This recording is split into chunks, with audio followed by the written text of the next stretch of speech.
inside quickly, all of you. They're getting closer. Close the door, child. Sisters, now listen to me, all of you. We shall be safe here. These marauders must surely respect this place and our cloth. We ought to escape. There's still time. I have given my decision. I want to get my brother away from here. You're under my protection. I can't allow the risk. Risk? The risk for me is here. I have no habit to sanctify my body. I can't let you go alone. Hilaria, come here. Quickly. The three of you may still be able to slip away. Go with God. We can all go. There's still time. No, our place is here. Go.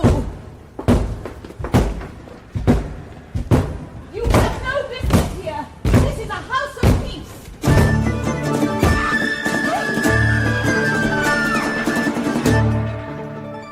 The Virgin in the Ice by Ellis Peters. Dramatised by Bert Cools with Sir Michael Hordern as the narrator, Philip Madoc as Brother Cadfael, and Douglas Hodge as Hugh Beringer. Episode 1, Casualties of War. It was early in November of the year 1139 that the tide of civil war rose suddenly to sweep over the city of Worcester. King Stephen held, however slackly, most of England, while his rival, the Empress Maud, held the west, and their armies tore at each other and tore the land between them. Worcester now lay desolate and gutted at the hands of Stephen's enemies, and those of its people who could had fled for their lives. They burrowed into hiding wherever there was manor or priory, town or castle, true to the king, and strong enough to afford them shelter. They're still arriving, more each day. How are you coping? The hospice is full. Some of the sick are sleeping on the floor. Any serious cases?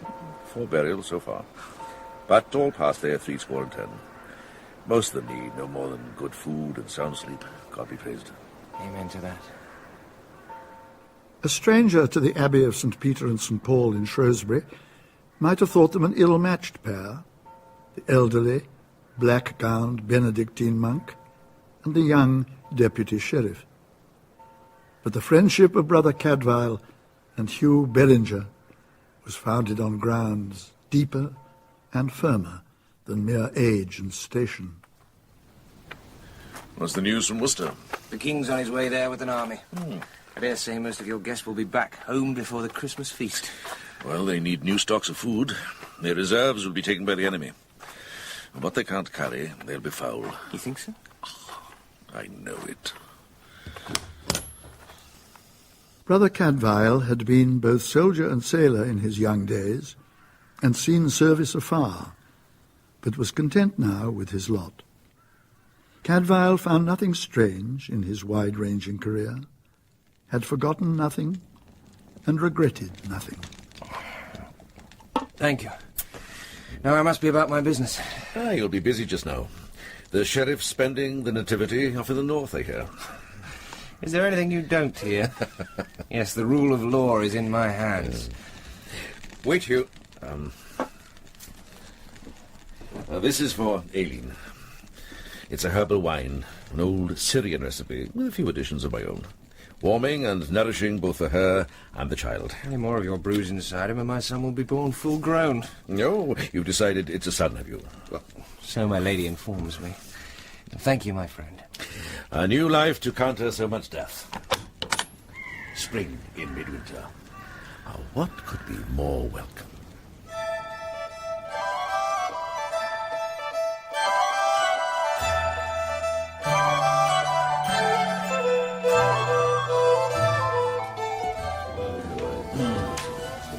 Brothers, our brother, Sub-Prior Hereward of Worcester, has come to us with an errand.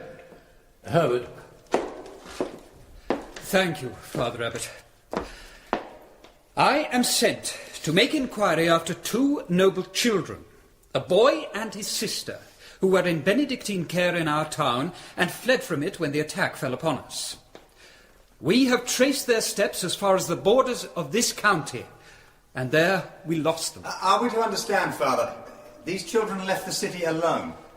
We feel ourselves greatly to blame in having failed in our charge, but no, they were not alone. One of our sister nuns, tutor to the girl, was with them. She too is now missing. It may be that these three found their way to us. Brother Dennis, it is your task to know every soul who passes our gates. I grieve to say it, but they surely never arrived here. There's been much confusion. Could they have been among the sick or wounded? Cadfael? No, Father. 2 children and a nun could not have passed notice. The girl in particular is most striking. Raven black of hair, tall and proud. Did any of your patients speak of seeing such a person? Not in my hearing. Did any present hear such words spoken? Perhaps if we had a more detailed description. Yes. The girl is Lady Ermina Hugonin, almost 18 years of age. Her brother is called Yves. He is 14. They are orphaned of both parents, and their uncle is their guardian, a knight by the name of Lawrence d'Angers. He has long been overseas in the Holy Land, entrusting the children to us, and now has returned to be met with this news. Your pardon, Father, but if this uncle is now back in England, why isn't he pursuing this inquiry in person? If he's the head of a noble family and a crusader besides, the authorities would help him all they can. No, brother, they would not. He has declared his allegiance to the Empress, and is therefore the sworn enemy of His Majesty the King and all who are loyal to the throne. He cannot set foot in Shropshire on pain of death. Is it certain that they were heading for Shrewsbury? It is, Father Abbott. I felt sure that Sister Hilaria would bring them here. Well, perhaps they know of some kinsman or tenant or old servant in the town. They may well be safe. Pray God that they are. Our next move must be to consult the sheriff, or rather his deputy. But they are the king's men, both. Why should they assist an enemy? Hugh Beringer is known for a fair and worthy man. He will help you all he can. No, it can't be done. Master Beringer, all I ask is that this man be given leave to enter the king's lands unarmed and search for his niece and nephew without hindrance. No. I can issue no safe conduct. My lord, Sir Lawrence d'Angers is a man with many enemies. Some of them would not scruple to attack him by harming these children. If they are recognized... The girl is particularly vulnerable, and the boy is a mere child. Are they to be left unsought? Did I say so? Of course they must be sought, but by my own men. And if found, they shall be delivered safe to their uncle's care. I shall send orders to all my castellans and officers. These names and descriptions seem quite clear. Is there anything else that could usefully be added? Anything that might help identify them? The girl. Yes, Father? She is reported quick of mind and wit and of strong will. I'll mention it. And beyond that... Yes? She would be reckoned very beautiful.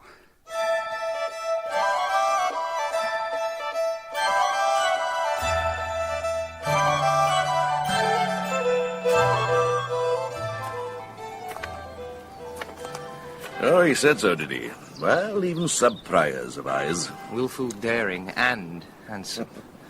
It adds to her danger. Well, for all we know, they may be snug and safe somewhere close by. They'll be found in no time and given over to this guardian of theirs. The man bears a good name for all he's against the king. I suppose she'll be too recent in the service to be known to you. Oh, it's another generation, lad. It's 26 years since I left the Holy Land. Everything will be changed there now. Which port did he sail from? Tripoli, according to Hereward. It was St. Simeon I favoured myself.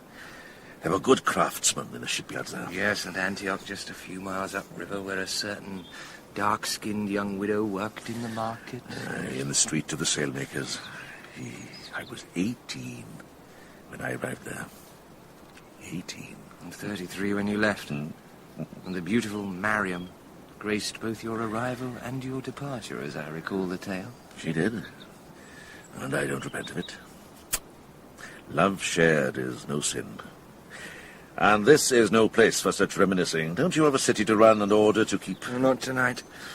My sergeant's in charge, and I'm going home. To my own bed for once. Even if I am banished from my wife's by my own heir, and the brat not even born yet. But what would you know about such tribulations? What indeed? But you have my sympathy. I shall say a prayer for you. Good night, Cadfael. No starring of Betty. As the deputy sheriff walked away into the failing darkness, Cadfael felt on his face the first flakes of the first snow of the winter. The air was full of a drifting unease, but the fall was light and fitful here. Further south, it set in heavily, shrouding outlines and burying paths. Valleys became treacherous. Hillsides were scoured clean.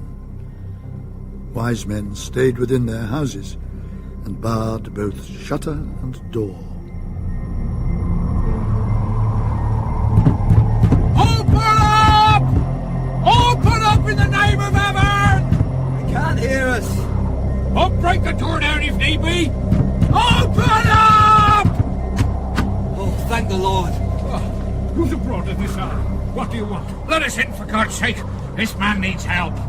God in heaven. Inside. Quickly, inside. Ah, Cadfael.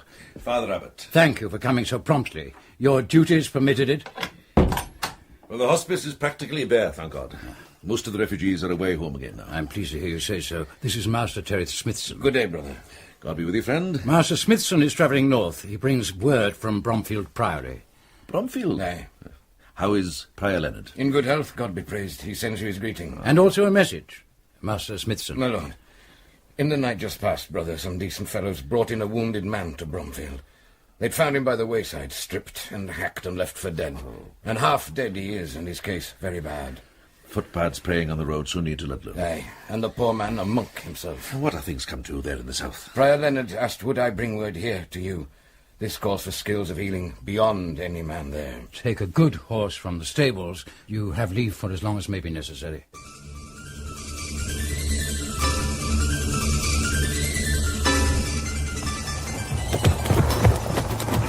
Cadfael! Leonard! Thank God you could come. I have provision made for you and a meal waiting. First, let me see him. He has been cruelly treated. Stabbed to the heart and beaten too. Let me look at him.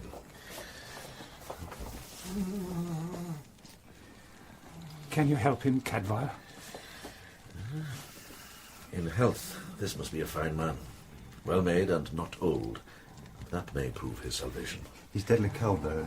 We can't seem to warm him, whatever we do. You covered him well, but it's not enough. Lay stones over the hob in your kitchen. Get them hot, and then wrap them in flannel. We'll pack him round with warmth and change them as they cool. I'll see to it. Yes. I don't think there are any bones snapped. Have you been able to get any food or drink into him at all? We've tried, but he can't swallow. His mouth is broken. Fists sore cudgels from the bruising. 3 or 4 men did this. 2 held his arms, and the others laid into him. His head was matted with blood. We were terrified that his skull was broken. Oh, no, I don't think so, no. His wits will have been shaken up into confusion, but his skull is whole. There's no break. Praise be to God. Oh, this is welcome fare. Never was food more richly deserved. Here. Thank you. This man, is he of this house? Didn't I tell you? Well, I had to send the message in great haste. No, he's a brother from Persia Abbey.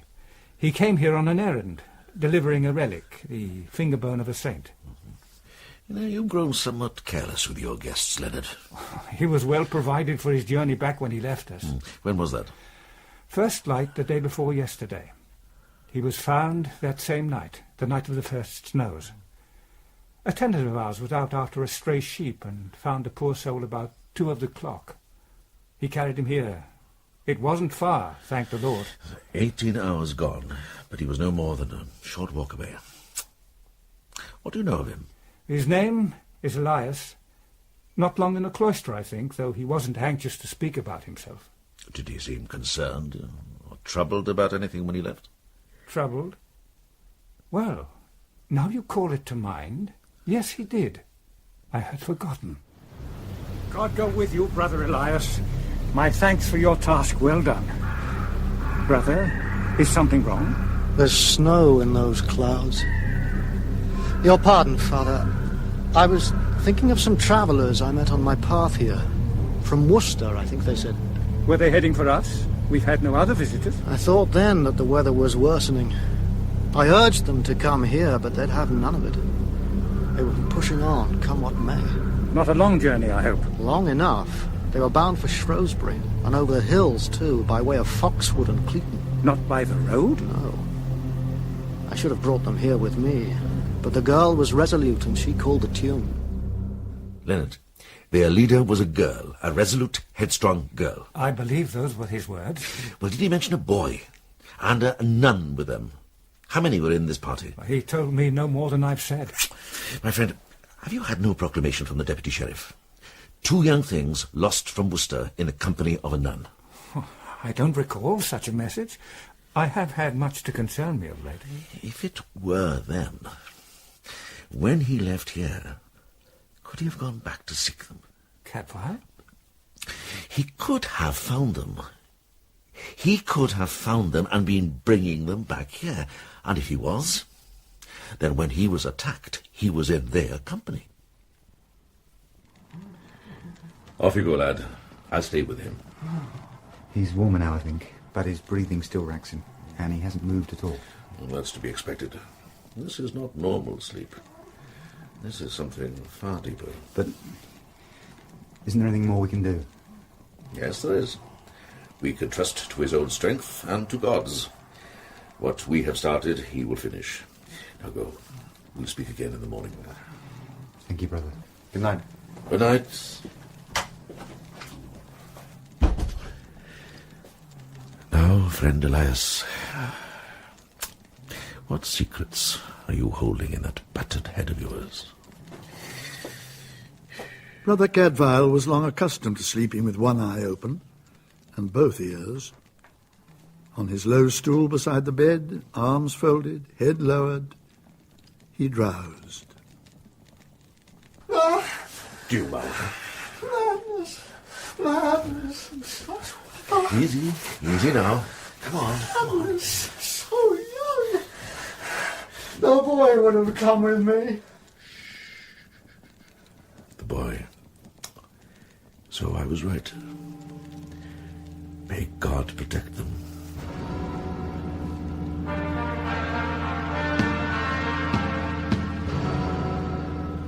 He has spoken. What did he say? Enough to convince me that it was the missing pair and their nun he met and feared for. I'll not quit him while he needs me, but we must get word to Hugh Beringer in Shrewsbury. I'll see to it. You go and get some rest. I can rest at the bedside. Cadfael, you need proper sleep and refreshment, too. Brother Matthew will fetch you if anything else befalls. He's only been awake a couple of minutes. I sent for Father Priot to stay with him, and I came straight away for you. Good lad. Has he spoken again? Not really. He's very weak. I don't think he knows where he is. Brother Elyas, can you hear me? Who are you, brother? What place is this? Do you know me, Elyas? Father Prior. You're safe in Bromfield. Bromfield. I had an errand. The relic. It's safe. You brought it faithfully. This pain. What happened to me? How am I come to this? Well, perhaps some other event from your journey home will help you remember. Did you meet the young pair again? The girl and the boy? What girl and boy were these? You spoke with them on your way to us. On my path here? And a nun. Do you remember the nun who travelled with them? A nun? No. I can't remember. I can't remember at all. Have I failed in some charge? Father Prior? Brother? Rest now. How can I rest? You must. Your part was well done. You need not fear. Rest in that knowledge. They tended his needs, anointed his wounds, prayed with him and for him. But still Brother Elias's memories fled him and would not be snared. His body rallied and healed, but his mind wandered and shunned remembrance. As soon as Cadfael could safely leave his patient in the hands of others, he mounted his horse and journeyed northeast to the settlement of Godstow. I'm sorry, brother. We would have sent word to Shrewsbury straightway. You knew they were sought for, Master Steward. Lord Beringer's proclamation. Besides, you're not the first to come asking. A young woman and a boy. Gentry. Travelling with a nun. Have you seen them? Did you know this man? I didn't know him. And I didn't want to know him. He was all muffled up against the weather. But what I saw of his face... And he had a voice like the very devil. If I'd had them under my own roof, I'd not have breathed a word of it to him. But you've not seen them at all? No, brother. It's known they meant to cross the hills to Shrewsbury by way of Foxwood and Cleaton. This village should have been next. So I would say. But they never reached here. Any attempt to work further backwards along the traveller's path would have to wait for another day. This one was already too far spent. Cadfael, mindful both of the weather and of the dangers, abandoned the slow, winding roads and made his way back towards Bromfield directly across country as the sunlight dimmed. After a mile, he was in Clee Forest. Lonely country this, and wild. And he was surprised to encounter a clearing carved out amidst the trees, a narrow garden and a small field about a low cottage. As he approached, a sturdy husbandman turned from tending his few goats and spread his solid bulk across the gateway of his home like a portcullis. God bless the holding and the holder. God be with ye, brother. Whither bound? To Bromfield, friend. Am I going right? Aye. Keep on as you are. In a half-mile you come to a brook. Cross it and bear left. When the path forks, bear right. My thanks. Now help me with another matter, if you can. Huh? I'm seeking some people, a young girl and a younger boy, in the company of a nun of my order. They'll not come my way. Why should they? I'm on the path to nowhere. Well, if they should appear, give them the word that they are sought. Yeah? Who wants to find them? All the Shire, and the abbeys of Worcester and Shrewsbury. They shall have safe escort wherever they would go. Tell them, if you meet with them. I will so say, if ever I do. God be with you. When Cadfael reached the shelter of the trees and turned to look back, the man had vanished. He rode on, but at a slow, ambling walk, and once well out of sight, halted and sat, quietly, waiting.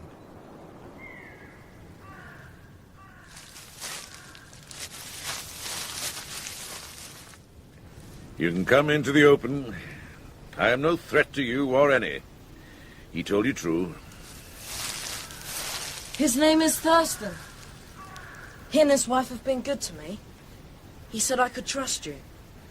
He told me you've been looking for us. Oh, he said truly. For you, I think, must be Yves Hugonin. Yes, I am. May I come with you to Bromfield? You may. And be sure of a warm welcome. Where are your sister and her governess? I don't know. But I think that Sister Hilaria is safe at a village called Cleaton. She allowed you to go on without her? No, of course not. This is all my sister's fault. Calm down now and tell me clearly. We were at Cleaton, all three of us. My sister went off in the middle of the night. I tried to follow her, or to bring her back. But then the snow came and I got lost in the forest. Come up here with me. Give me your hand, lad.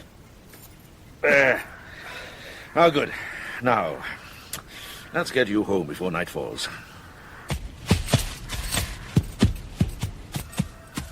The first floating flakes of new snow drifted languidly on the air as they came to the brook and crossed it on solid ice. Cadfael was leading the horse, watching his foothold as he crossed, and thus his eye caught, for a moment only, the ghostly pallor beneath the frozen surface. He was slow to recognize, slower to believe what he had seen. I'll Steve on the note. Ives, wait here a moment. No better. Move the horse a few paces further on, as the ground's more secure. Here, take the rein. What's the matter? Oh, just something I noticed back there. I'll not be a moment.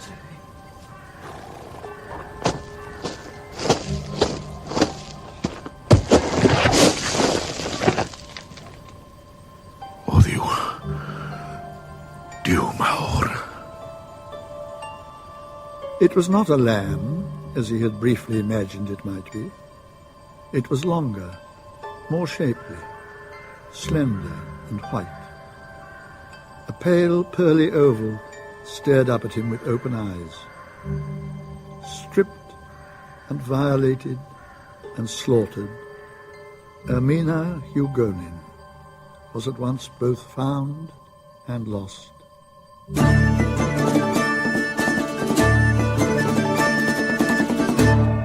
The Virgin in the Ice was written by Ellis Peters and dramatised for radio by Bert Coules. The narrator was Sir Michael Hordern. Brother Cadfael was played by Philip Madoc, Hugh Beringer by Douglas Hodge, Leonard by Leonard Fenton, Olivier by Raad Rawi, Ermina by Moira Buffini, Yves by Dean Magry, Elyas by Crispin Letts, Radalfus by John Church. Other parts were played by John Church, David Holt, Jonathan Taffler, Eric Allen, Steve Hodson, Anne Windsor, and Julian Ryan Tutt. The music was by Peter Salem and the New London Consort. The producer was Phil Clark.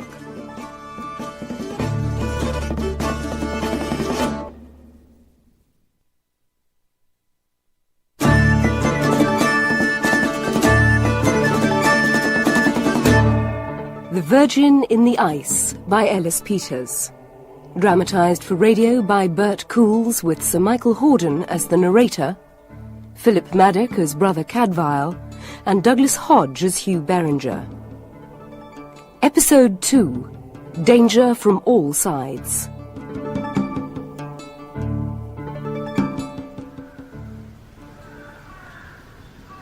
It is the year of grace 1139, and England is racked with civil war.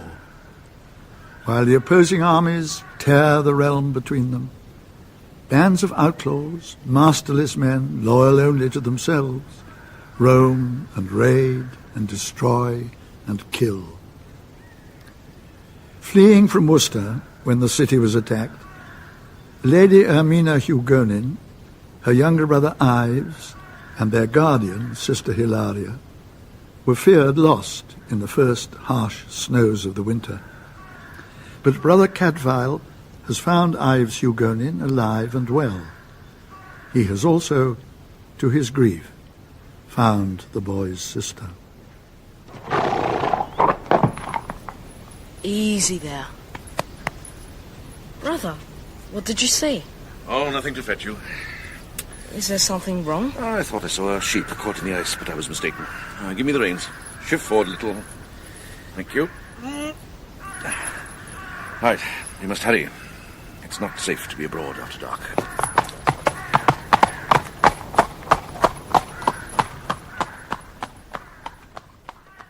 Cadfael, I was beginning to wonder if you'd disappeared too. Hugh, praise be.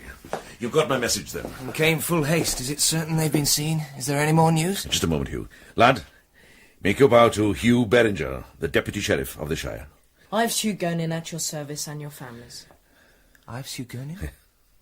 Cadfael, what miracle is this? Oh, no miracle. In the name of heaven, where have you been, lad? And your sister, is she with you? Not now, Hugh. The boy's exhausted. Questions can wait. I'm all right. You need rest and food. Your mind will be sharper, and your answers the more useful. The brother outside will show you where to go. You will speak to me later? Depend on it. Then I'll go. Gentlemen? He conducts himself well. Oh, thank God you're here. I hardly expected to find them waiting for me. Only the boy. I thought something was amiss. But, Cadfael, listen. Whatever's wrong here, you can be easy about affairs in Shrewsbury. The very day you left us, our son was born. A fine, lusty lad, yellow-haired like his mother, and both of them flourishing. Hugh, llong of a dear. The best of news. I'm happy for you both. And what was it you said? Spring in midwinter? Well, it's more than that, my friend. It's a life emerging in defiance of a death. What do you mean? The girl, Empress Hugonin. Dead. And cold. Cold as ice. Cadfael told him all. The finding of the boy in the lonely homestead in the forest, the journey back, the slim white body encased in the glassy coffin of the frozen brook. It was a relief to heave the burden from his heart. The boy doesn't know. Not yet. Time enough when we've brought her in. Can you find the place again? Oh, by daylight. No use trying till then. We'll have to take axes. Yes, there's no chance for Thor. It will be a fearful thing. Well, we'll face it when we come to it. Tonight we best concentrate on the boy. She's very brave, my sister, but very obstinate too. She must have her own way. When you left Worcester, you were heading for Shrewsbury? Yes, but it was very difficult at first. There were bands of soldiers all over the place, but we managed to get as far as Cleobury before dark.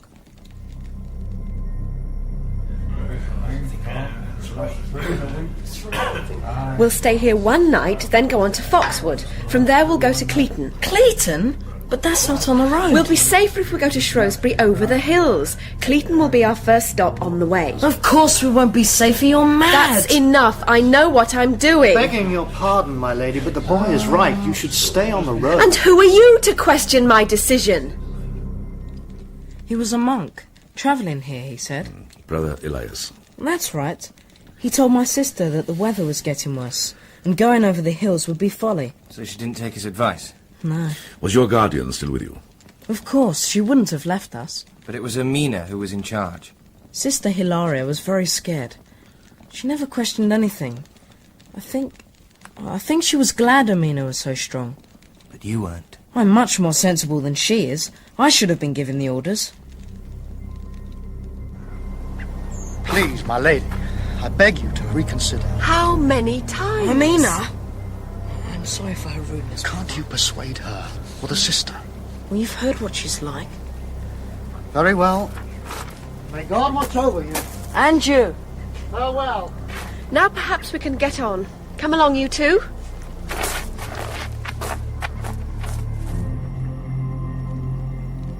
Brother Elyas wanted us to come here with him, then get an escort to Shrewsbury. It was a good plan, but she wouldn't have any of it. Ives, do you know why your sister was so determined to go that particular way? I didn't, but I soon found out. When we got to Cleaton, we stayed on a farm of a man called John Druell. He's got a son about my age. Soon after we arrived, he went off somewhere. Ermina was talking to him just before. She sent him on some errand.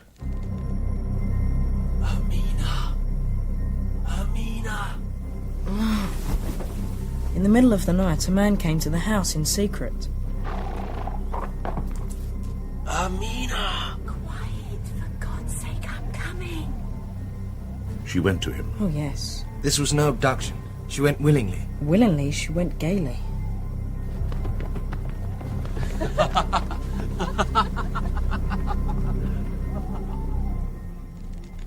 What did you do? I rushed out to try and stop them, but they'd gone off to the east, so I followed their tracks in the snow. That was a foolish deed. Sir, my father is dead. I am the head of the family. And you bear it with honour, but with them on horseback and you on foot. And in the dark and the snow. You're right. I couldn't possibly catch them. I got lost in the forest. And there I found him, Hugh. Well, thank God you did. We wouldn't even have this much of the tale. Ives, this man, do you know who he is? I've seen him before, when my father was alive. Ermina had lots of admirers, and he was one of them.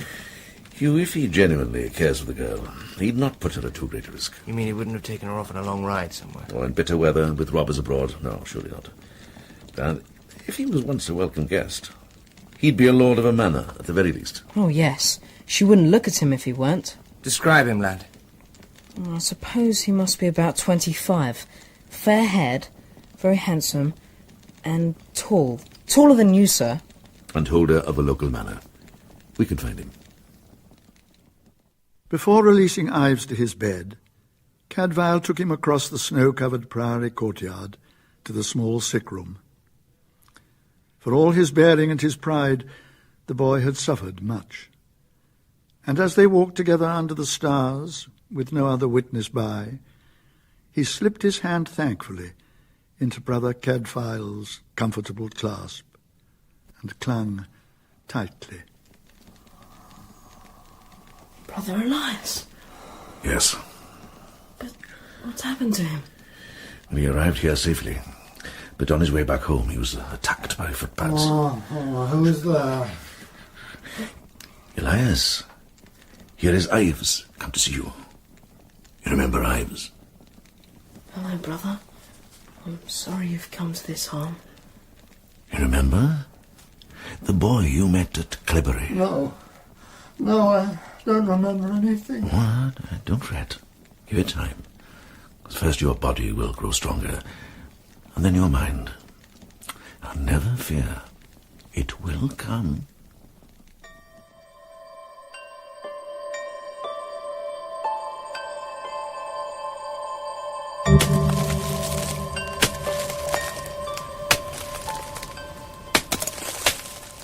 It seemed almost a violation to shatter the smoothness of the ice that encased the slim young corpse. They did it with care, well aside from the delicate imprisoned flesh, then hoisted out the cold coffin, carried it slowly back to Bromfield through the chill morning air, and stowed it privately in the small, bare mortuary chapel. Only now did the glittering edges begin to soften and slide, and drip into the channel where the water flowed away from the washing of the dead. The girl lay remote and pale within her lucid shroud, and yet grew steadily more human and closer to life, to pain and pity and violence, and all the mortal lot of mankind. Good God, Cadfael. She looks younger than the boy. The ice distorts the truth. It doesn't hide the blood at her breast. Or the torn shift. What do you suppose? Raped and then stabbed? Well, we know more when the ice is gone. When the air touches her, the bruises will darken. They'll tell us much. How long do you think? By noon, she'll be free. Come back then. Bring Prior Leonard with you, if you will. Very well. You're staying here? Yes. Ives will be up and about by now. I don't want him blundering in here and finding her. Right. Until noon, then.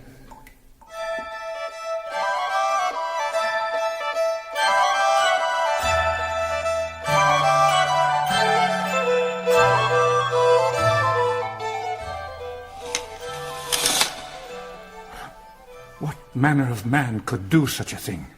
An animal. Animals attack from need, not lust. Look at the shift, Hugh. There, over the breast, where the blood is. It's still intact? Yes. Now check her skin beneath.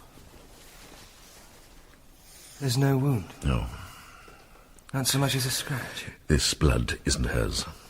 She fought him, whoever he was.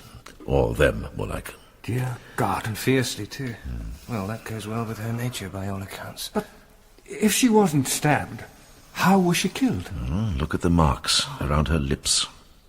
She was smothered. What manner of man? When may I have her washed and made fitting? Very soon, Leonard. First, there's something else. Now we can see her clearly. Oh, there you are, brother. You should not be here, child. I was looking for Brother Cadfael. Stay where you are, lad. Come no closer. Brother Cadfael will come out to you in a little while. Wait outside. No. Let him come. Cadfael. Ives, You are a sensible man. No need to pretend to you that violence and danger and cruelty do not exist and people do not die.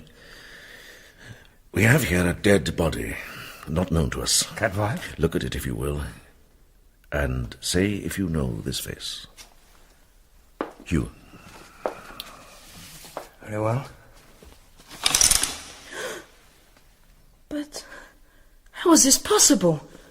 I don't understand. That's enough, Cadfael. Come away with me, lad. Wait, Leonard. What don't you understand, Ives? I left her safely in Cleaton, miles away. How can she be here? How can she be dead? Who would want to harm her? This is Sister Hilaria.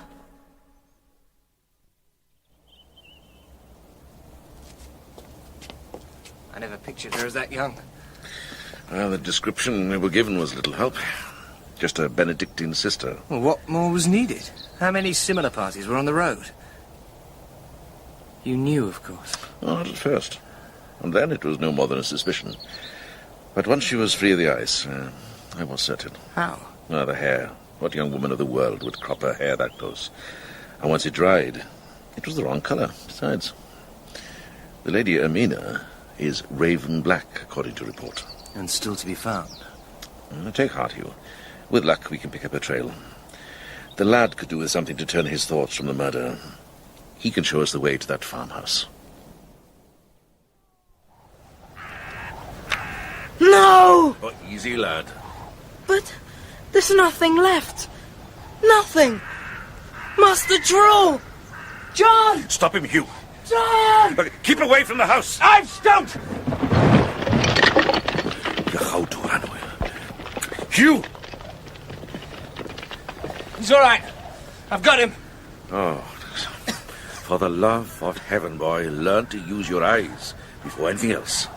You should have seen that it was ready to collapse. Are you hurt? No. Good. Now, follow us. And touch nothing.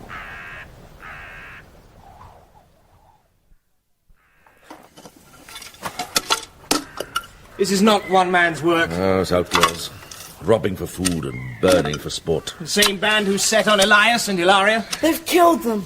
John and his wife. And Peter, they've killed them all. Shh. Never jump to meet the worst until you've no other course. If they've killed them, where are the bodies? We've seen none. There are none to see. Either they had warning enough to run for it, or they've been dragged off with the raiders. Look, if they are masterless men living wild, they wouldn't bother with captives. A rich hostage, maybe, but never a simple farmer with his family. So you think they've got away? Drool would have tried to get his family to the village. Let's see if he succeeded.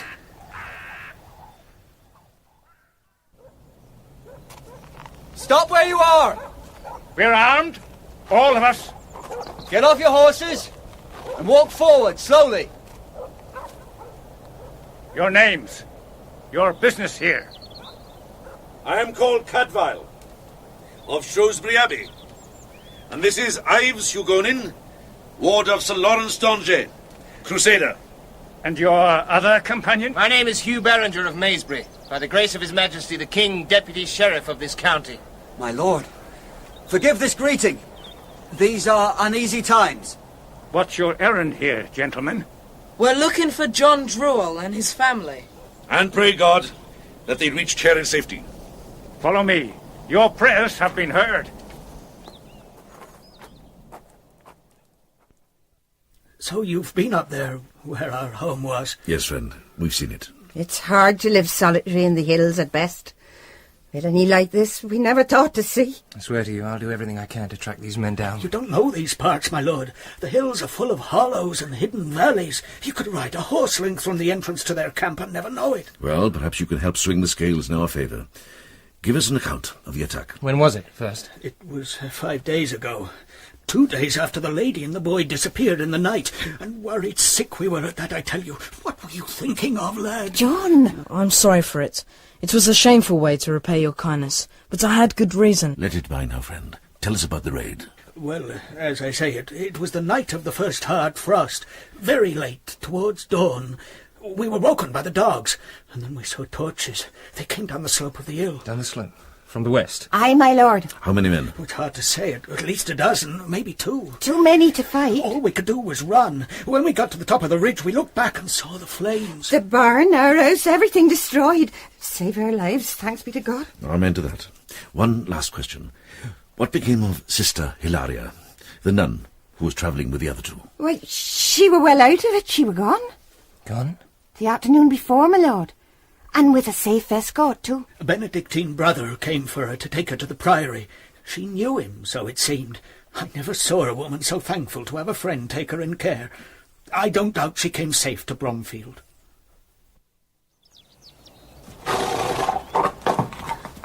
Why didn't you tell them? They have burdens enough of their own. No need to give them more. Yes, but they should be told. No, lad, no. Let them think her safe. Besides, safe she is now.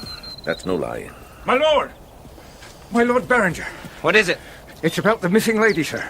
John Drool just told me you were asking after her. Have you seen her? No, my lord. But I've news that I think you ought to hear. Go on, friend. Well, sir, it was on the day after the Drool farm was burnt out. And I was the first on watch. I didn't see no outlaws, thank the Lord. But I did see someone.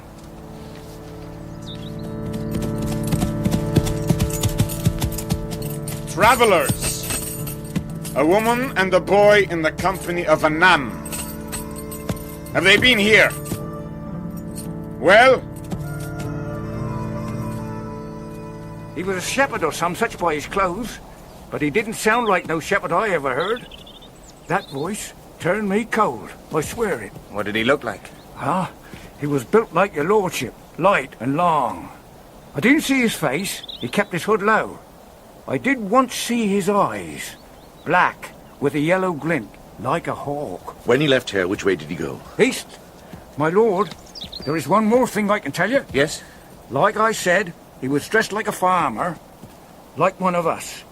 But as he rode off, I saw something glinting under his cloak. He was wearing a sword.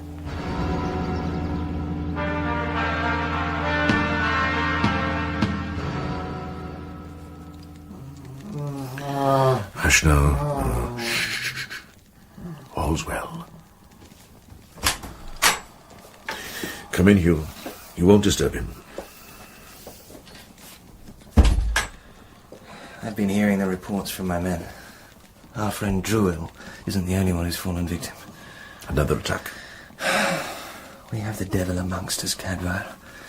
A holding not 2 miles from Ludlow, completely sacked, like Druil's. Except that the family didn't escape. Butchered everyone. Save for a poor idiot wretch they let live for amusement.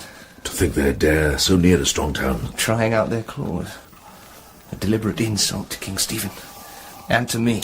The survivor, is he a reliable witness? Yes, I think so, for all his slow wits.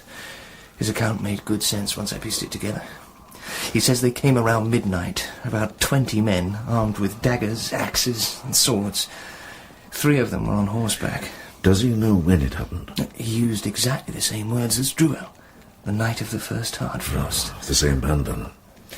This slaughter at midnight, then just before dawn, the attack outside Cleaton, and in between. They happened on Brother Elyas and Sister Hilaria, and let loose on a little sport. Oh, no. Easy, friend. Cadfael, think about the path they must have taken that night. Moving east all the time. And after the raid on the Druil holding, it would have been almost first light. They'd not risked being abroad for much longer, so their camp, their headquarters, must lie close to the Druil farm. And probably eastwards of it. Exactly the area where this mysterious lover took the lady Ermina. And where this shepherd, who's no shepherd's, headed. Could he be one of the band? No, I don't think so. I've come across word of him before in Godstoke, in the same disguise, and asking the same questions. Then he's been searching for them for reasons of his own, or more likely for the reasons of whoever's employing him. As long as the girl's at large, she's a massive gap in her guardian's defences. This Sir Lawrence Donge, he's a man with enemies. More than ever since declaring himself for the Empress. As soon as it's light, I'll send out more patrols. We must find her, Cadfael. She's in danger from all sides.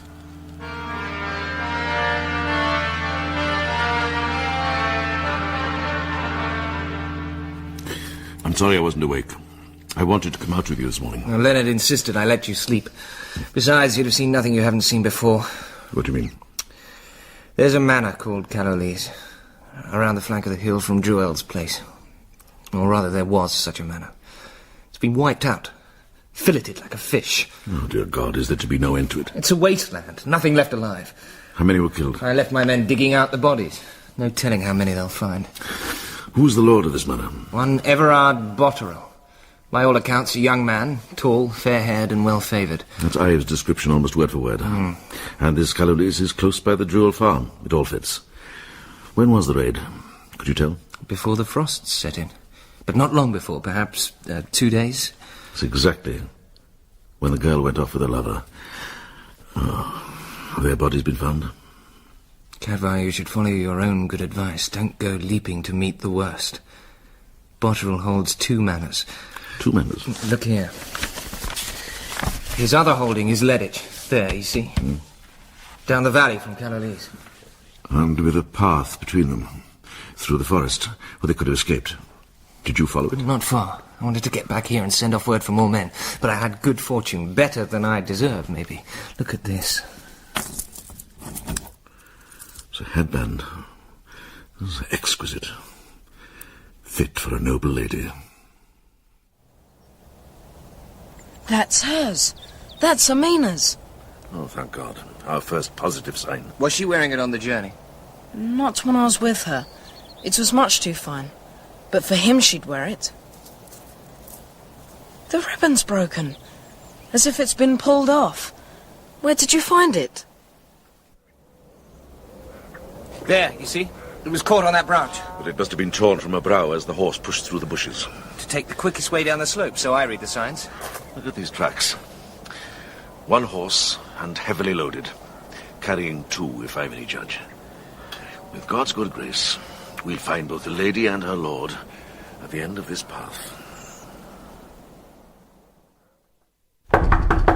My Lord Botterill is not yet in full health. He's been in a sharp fever. We shan't tax him more than is necessary. Yes? Who is it?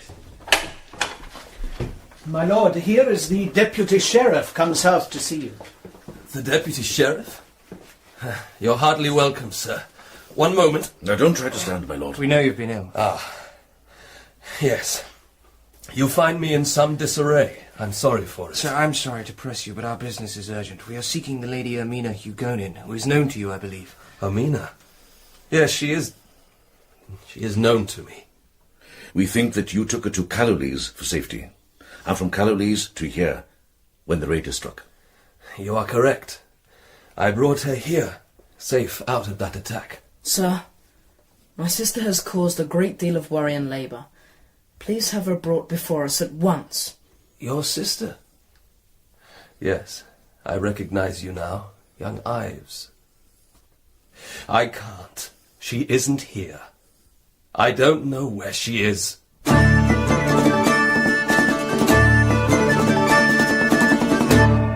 The Virgin in the Ice was written by Ellis Peters and dramatised for radio by Bert Coules.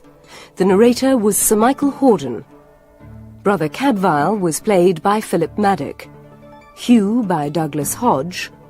Leonard by Leonard Fenton. Olivier by Raad Rawi. Ives by Dean Magry. Ermina by Moira Buffini. Elyas by Crispin Letts. Botterill by Andrew Wincott. Druel and the Steward by John Fleming. Mrs. Druel by Kate Binchy. The Villager by Jonathan Taffler. The music was by Peter Salem and the New London Consort. The producer was Phil Clark.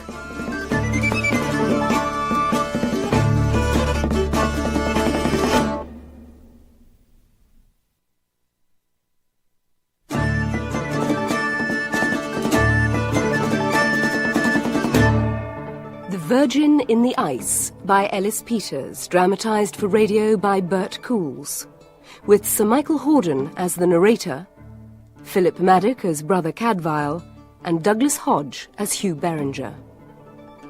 Episode 3, Found and Lost. It is the year of our Lord 1139, and England faces a winter of harsh snows and troubled times. The people of the lonely Shropshire hills live in fear as a band of outlaws roams the county, plundering and terrorizing. And somewhere in that bleak countryside wanders the beautiful lady Ermina Hugonin, missing and desperately sought. Brother Cadfael, Hugh Beringer, and Yves Hugonin have tracked the girl to the isolated manor of Leditch. Lord Bottrell, my sister has caused a great deal of worry and labour. Please have her brought before us at once. I can't. She isn't here. I don't know where she is. Be good enough to explain yourself, my lord. I brought her here where it's safe, and she refused to stay. Every day since, my men have been hunting for her. I've ridden out myself, fever or no. And to make yourself sicker by it. What do I care for that? I have to find her. We've known each other since childhood, and loved each other almost as long. When I heard of the attack on Worcester, I prayed God that she might escape in safety. And my prayers were heard. She sent a message to me that she was nearby. And you stole her away at midnight, with never a word to me? She said nothing about you, lad. Not till later. I thought she was alone. I brought her to Callowlees and used her with all honour. I sent to bring a priest there to marry us. But then the outlaws attacked. We barely escaped with our lives. I came by these hurts. Yes, before we leave, I'll examine that shoulder. I may be able to give you some ease. I'd be grateful. I can manage a horse, but the pain is not light. That wound needs rest, not exercise. But I tell you, I must find her. You haven't told us yet why she left. Because of the lad here. Because of me? She was frantic with fears for you. Once she knew about the outlaws, she rode back to Cleeton to fetch you. And you let her go alone and stayed safe nursing your grazes? I didn't let her go. When she left, I was in high fever and knew nothing of it. And when I found out, I rode straightway after her. It was useless. I collapsed and was carried back here. You said your men have been out, didn't you? Day and night. And now I shall join them again. The thought of my love out there where those wolves are prowling. I must find her. Is this wound very bad, brother? Oh, it's bad enough. A long knife cut from the shoulder to the heart. It could have killed him. So his story's no lie? Now, did you think it might be? No. Everything about him speaks true. The wound was made worse by that ride to safety, then torn open again, later when he fell. And he's been in fever, right enough. What did you think to him, young Ives? I didn't like him at first. And now? Well, he really does care for her. Where can she be? If she's hurt or captured because she went back for me, I'll never forgive myself. Well, don't brood on it, lad. Concentrate on your riding. It'll be dark soon. There's more snow on the way. Another perfect night for the wolves to hunt. Yeah.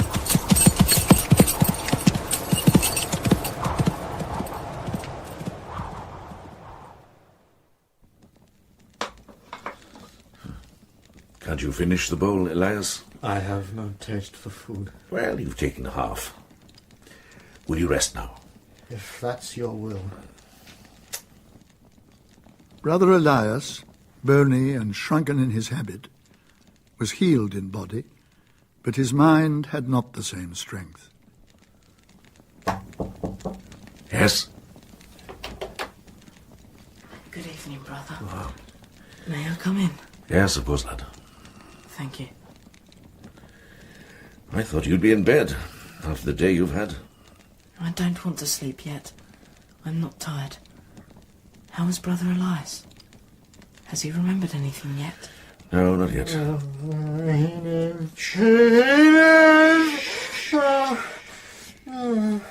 Enith? Has he said that before? Yeah, several times. What does it mean? Well, that's a name. A woman's name.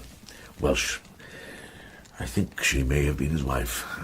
His wife? But he's a monk. Oh, you mean she died? You heard the way he called for her. This is a man who knows great sorrow. According to Prior Leonard, he's not been long in the cloister. And he wouldn't be the first to try to escape from something too hard to bear alone. He's calmer now. I came to ask if I could watch him for you. Or sit with him so you could go to Compline. I'd like to do something to help. That's kindly thought. Thank you, my friend. Yes. And if you should need me, I'll not be far away.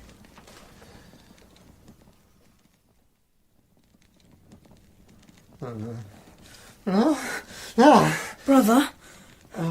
You all right? Cadfael? No, brother. It's Yves. You remember? Come nearer the candle. It's strange. I feel I should know you. You have known me.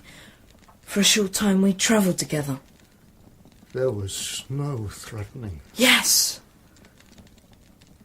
Oh. You will remember, so Brother Cadfael says. Shall I tell you more things? True things that I know happened? Yes.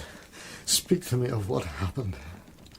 My sister and I were fleeing from Worcester, from the attack. We were on our way to Shrewsbury. You met us at Clearbury. You wanted us to come here to Bromfield with you for safety. Don't you remember? There was a third. Yes. Yes, Sister Hilaria. Sister Hilaria? Brother? Is she here? Is she here, safe? Tell me! Oh, she is here. Brother Cadfael told you. You were sick. You didn't understand. What didn't I understand? Sister Hilaria is here, and she is with God. Dead. She's dead. And she trusted me. Don't. Don't, brother, please. Lie down, please. Brother Elyas! Can you hear me, brother? Help me! Help me! Brother, no! No!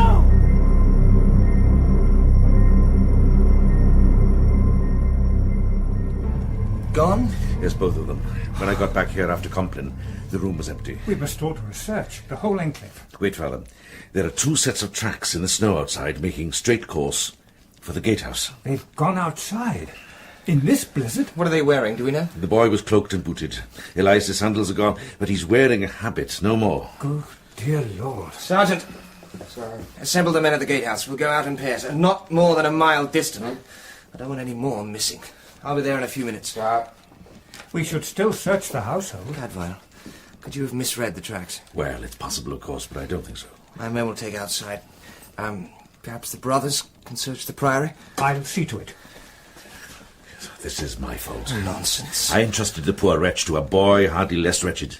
I should have had more sense. My stupidity has lost them both. Stop talking such foolery. The man was quiet and biddable, and the boy could be trusted to the hilt, as you well knew. They should have been close-guarded, both of them. My friend, placing blame or praise is God's task, not ours. Taking it on yourself is a kind of arrogance. Now, come with me. Let's see if we can't bring the 2 of them home.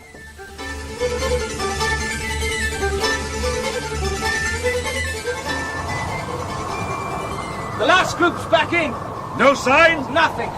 Any tracks are long since snowed over. It's useless. I'm going out again. No, you're not. No one is. Hugh! We've done everything possible. First light will take up the search in earnest. Come away! Remember, Cadfael, not to be alone is a great aid to survival.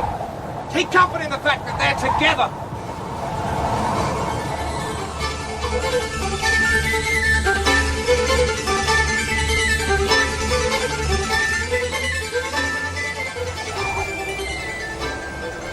Brother Elyas! Brother Elyas! Where are you? Forgive me my weakness, my mortal sin. Stones fall on me and bury my shame and my sin. Earth close on me and put me out of Brother mind. Elyas! I am unworthy. Brother Elyas! Forgive me my weakness, my mortal sin. Stones fall on me and bury my shame and my sin. Stop. Earth close on me Please stop. and Where put are you me out of going? mind. I am unworthy. Forgive Please, me. Let me Forgive take me you my home. weakness, my mortal sin. You'll die out here! Stones follow me and bury my shame in my sin. This way. Put me out of mind. This way. No. What's the matter? When would you come back? Stones follow me and bury me in my shame. All right. That's All right. We'll keep going. Forgive me. Look, Forgive me you can share my cloak. Forgive my weakness, my mortal That's sin. it. Stones follow me and That's bury my good. shame in my sin. Well, perhaps we'll find a cottage or Put me out something. of mind. I'm unworthy. Forgive me. Forgive God. me my weakness, my I mortal don't sin. even know if you can Put hear claws me. on and put me out of mind. Ives looked up through the blinding snow into a face as chill and unmoving as a death mask. And strangely, though his face remained fixed and his purpose secret, Brother Elyas laid an arm about Ives' shoulders and drew him close against his side. Instinctive and unspoken, a mutual kindness arose between them, to ease the labour and the cold and the loneliness. Through the howling wind and the frozen drifts, they went forth together.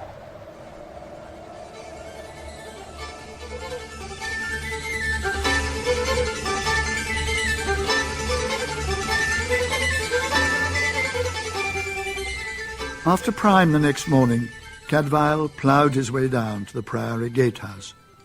The world around him was a waste of white, broken by the dark shapes of walls and buildings, shadowy in the ghostly pallor of the coming dawn.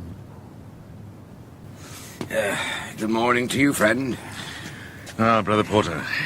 You've been abroad so early? Fresh branches for the torches. Prior Leonard had me keep them burning all night to guide the wanderers home if they came close. You've seen nothing? Nothing. Excuse me, brother. I must get on. Yeah, of course, friend. If I could help... Nevoith. Outside the gate, as sudden as if a miracle had woven them out of the very air, two figures had appeared in the flickering torch flame. A girl, tall, imperious, and raven-haired, and a man beside her, hooded and hidden. Then, as quickly as it had come to him, the vision was removed.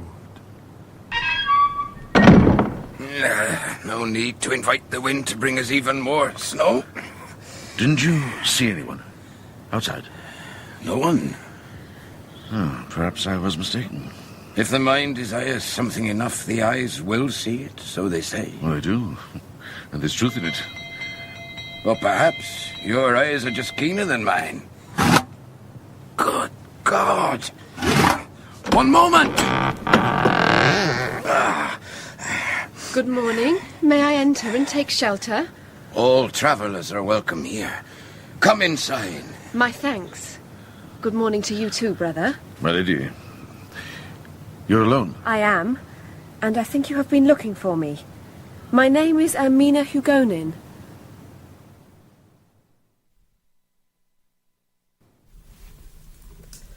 After I left Lord Bottrell, I got lost. It was dark and the weather was foul. Then I had a fall and my horse bolted. I was lucky, though. I was found by a forester and taken in. Why have you come to Bromfield? I thought Ives might be here. And you tell me he was, but now he's missing again. I must restart the search. My men will be gathered and the new troops are due in. New troops? For my brother? The boy's just part of my business. I mean to find these outlaws. There's already been too much killing. Pardon my lack of ceremony, my lady, but I must leave you. Cadfael, a word outside. Stay with her, if you will. Make sure she doesn't slip through our fingers, too. Surely. Talk to her some more. She may have useful information without realizing it. I shall. And when I judge the time, I'll break the news about Sister Hilaria. We'll talk later. Yes, good luck, my friend. May God guide your search. Amen to that.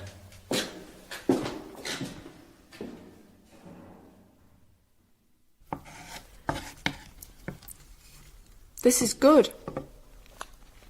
Father Prior said it was you who found Ives. By chance it was. Not only by chance. You went to look for him. Thank you. How was he? He was in all particulars a young gentleman, very much in command of himself. And he'd found, as you did, that simple country people can be hospitable and kind, without thought of reward. And since then you've all been searching for me? Oh, God, all this is due to my stupidity. I can hardly credit... I didn't know what I was doing. Believe me, brother, I'm no longer the same woman. Do you still want to marry Everard Bottrell? No, that's over. I thought I loved him, but that was children's play. And now? Now, I've learned what is real. This winter is real. Those killers out there are real, and death is real and very close.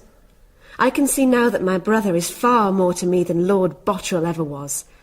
And I've brought him into danger by my childish stupidity.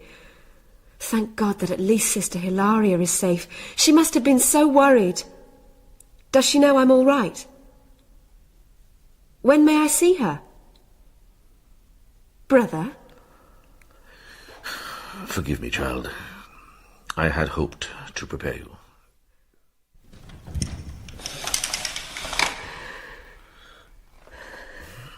She is beyond all pain now. Safe and certain of her welcome. I loved her.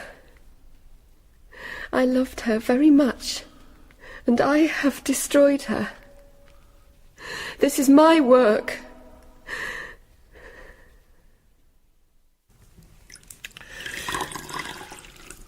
Here. Thank you. I tell you, I killed her. I should be punished. No. The one who did the deed must answer for it, no one else. You may not lift another man's sins from his shoulders. But if I hadn't left her, if I hadn't set my heart on that foolish marriage, she would be living now. Do we know that, child? There's no profit in ifs. We go on from where we stand. We answer for our own evil and leave all else to God. Forgive me. Because you grieve for your friend. That's no sin. I wish there was something I could do to help. Well, I believe there are two things. What are they? The best help you can give us is to stay here. Now we have you safe. Don't set a foot outside these walls. Very well. What's the second thing?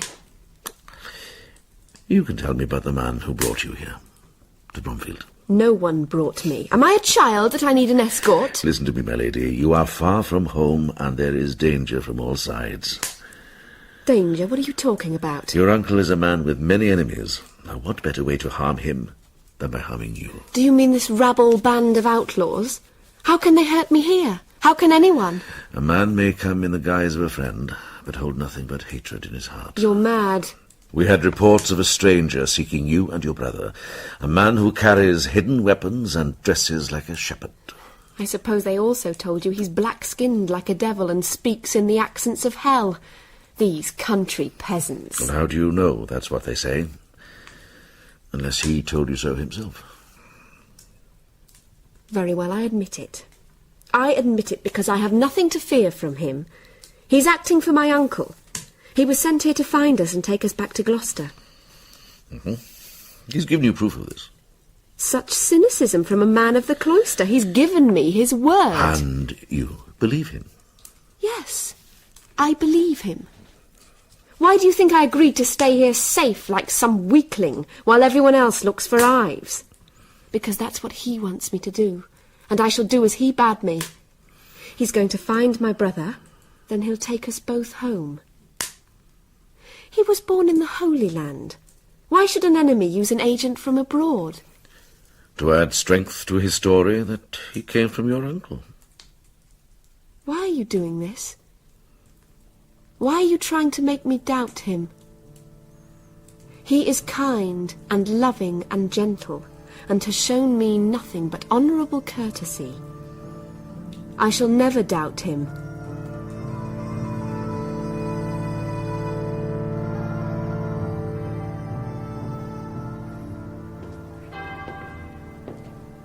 How is the girl, Cadfael? Resting, father. She seemed much concerned about her brother. I'm afraid that she'll try to take some action of her own. I don't like to keep her guarded, but perhaps it would be for the best. No, Leonard, it's not necessary. She'll give you no trouble. You're sure of that? Quite sure. This terrible weather. I pray that our fugitives will soon be found. Amen. You know, I've been thinking about this flight. It is no simple clambering out of bed and wandering off. I believe Elyas had some definite end in view. What sort of end? Well, how if he suddenly remembered the attack that all but killed him? I think he may well set off to return to the place where it happened. Perhaps he might. See, with all that's passed, I've had no chance to go to the spot. I suppose it must be close to where our sister was killed. Leonard, the man who found Elyas and brought him here that night, will he have come today for Mass?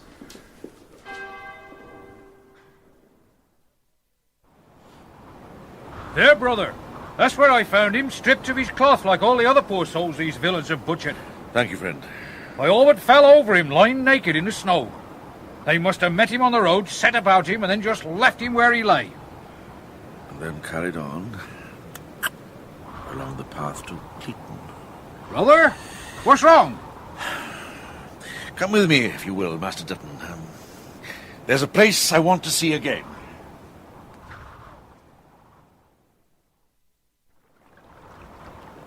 Why here, brother? This is a lonely spot. Look at the ice. Now, what fool would want to hack it about like that? Oh, forgive me. I didn't think. This must be the place where you found the young sister. God grant her peace. They threw her into the stream and let the frost hide their villainy. But why here? Elyas was attacked more than a mile away. Well, you said they were together, she and the brother. Perhaps she ran away from that attack and they only caught up with her here. And perhaps our picture of what happened that night has been wrong from the start. This is sheep country, isn't it? Not cattle. Aye, it is. There'll be huts about. Stores for fodder and the like. Of course. The nearest one to here. Do you know where it is?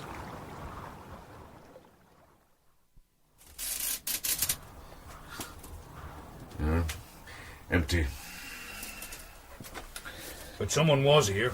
I saw the tracks outside. Yeah, 2 people. A man and a boy. The sick monk and the lad. But why did they come here, for God's sake? And how in the name of heaven did you know? Oh, I didn't know. But now that I found out, I'm not surprised. The boy came here because Elyas did, and Elyas came here because... something about this place managed to get through the fog that's filled his memory. He knew about this hut. How? If they got this far last night, they may have taken no real harm. This hay has been slept in. What's this? Well, who'd throw away a perfectly good cloak? This is Benedictine cloth. A monk's cloak. You hold it if you will. Well, surely there won't be anything else. No. Look. Another cloak. No. It's a nun's habit.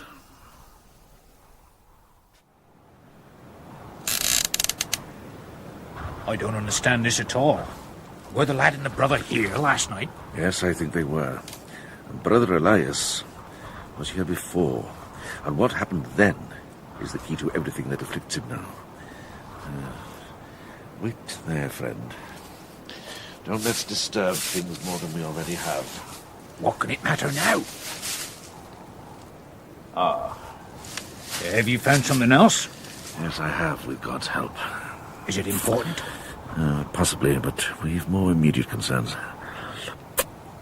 These tracks. How long ago did they leave this place?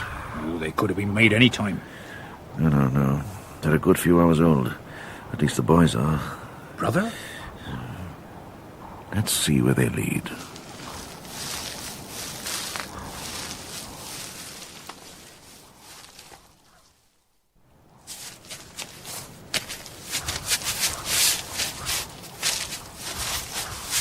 They came down this slope. Brother, look. Different tracks.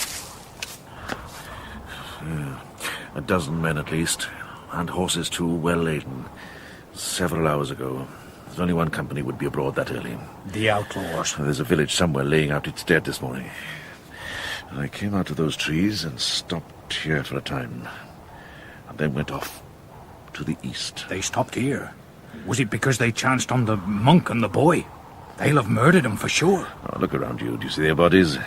These men don't carry off corpses, not their way. So they didn't meet, thank God. Oh, either that or they've been taken alive. A young boy and a poor monk? Why would they carry them off? I don't know. The boy I could understand if they recognized him for what he is, but Brother Elyas... I think this is where you and I part company, my friend. Part company? Go back along the outlaw's path. Find out where they burned and stole last night, then take the word to Hugh Beringer. And you, brother? Well, this is the best chance that's come our way. If God is on our side, these tracks will lead me straight to where these wolves have made their nest.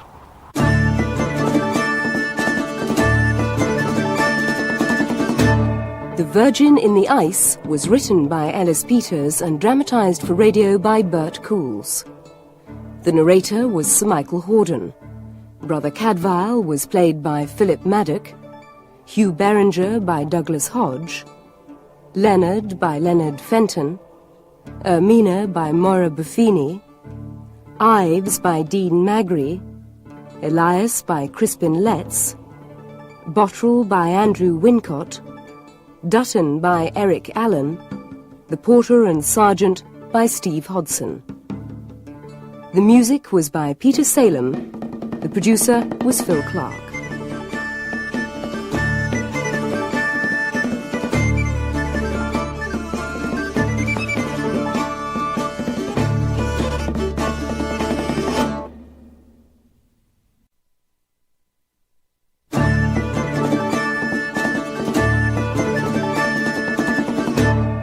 Virgin in the Ice by Ellis Peters. Dramatised for radio by Bert Coules. With Sir Michael Hordern as the narrator, Philip Madoc as Brother Cadfael, and Douglas Hodge as Hugh Beringer. Episode 4, The Wolf's Nest. It is December, in the year of grace 1139, in an England torn by civil war and terrorized by outlaws. Yves Hugonin and Brother Elyas have disappeared from the safety of Bromfield Priory into a night of freezing blizzard and mortal danger. Get in here. Get your hands off me. You keep still, damn you. Ow! You little bastard. Now, boy, what have you to say for yourself? What do you want me to say, my lord? Well, your name would be an excellent start. Gian, my lord, from Whitback. Whitback? Oh, yes, we know it well. A most generous village. So, Gian of Whitback, what were you doing alone in the hills before sunup? I'd been out all night looking for a stray sheep. I was asleep in our old shelter till your voices woke me up. I came down the path to see what was making all that noise. Yes, with a look on your face that said you were expecting someone else. A search party, perhaps? No, my lord. Who'd be searching for a shepherd boy? The intelligent eyes, sharp as a cat's, stared down at Yves from the unreadable face with its massive lion's mane framing of hair and beard. The boy stared as doughtily back. They hadn't found Brother Elyas, dreaming his tortured dreams in the shepherd's hut. And as long as Brother Elyas was free, there was hope of a soul. So, you're a shepherd, and a very pretty little shepherd too, in good broadcloth that must have cost enough when it was new. Gunner, hand me that toy he wears at his belt. Let's see what our shepherds are sporting against the wolves this year.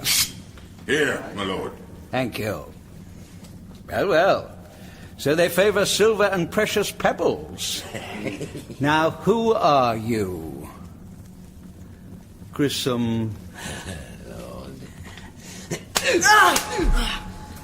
When I ask, wise men answer. Stand him up. Come on. Now.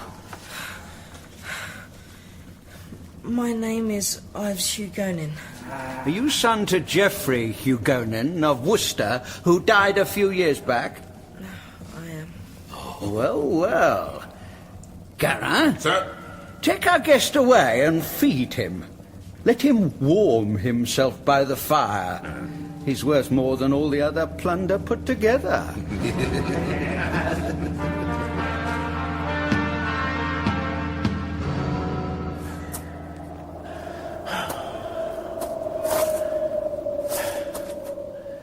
Cadfael's lonely journey following the outlaw's tracks had taken him along an ancient road, long disused. It climbed steeply to the summit of Clee Hill, a bleak, blistering pinnacle of rock, starved earth and treacherous, shivering moss.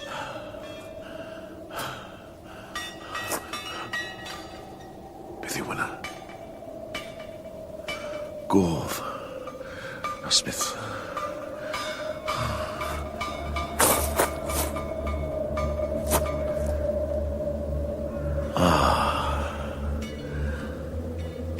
In the rocky hillside to Cadfael's left opened a fissure, so narrow and hidden that he would have missed it, but for the sound borne out on the thin, clear air. The valley within was deep and dark, and strong trees grew here, glad of the shelter. The rough path continued its winding journey to the edge of the wood.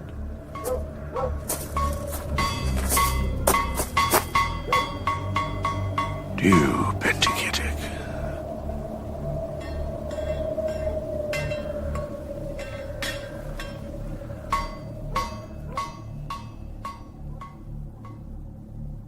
A whole village?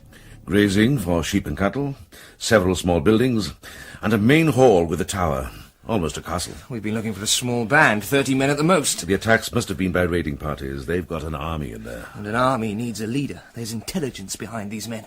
What have they built in? Stone? Wood. A wooden castle, walled round? On 3 sides. They are right on the edge of the plateau. No need to guard their rear, except from falcons. And guards? Lookouts on the wall. No guards at the main gate, and none on the path through the wood. They're so confident. Oh, any approach would be seen in seconds, once you were through the trees. So there's no chance of a surprise attack? Well, there's no cover close to the wall. But you could bring a good-sized force to the edge of the wood and not be seen. What would be the use? Well, from the trees to the top of the stockade is just within a bow length. Archers. I can use archers. And they should be taken completely by surprise. It might give you enough time to cover the open ground.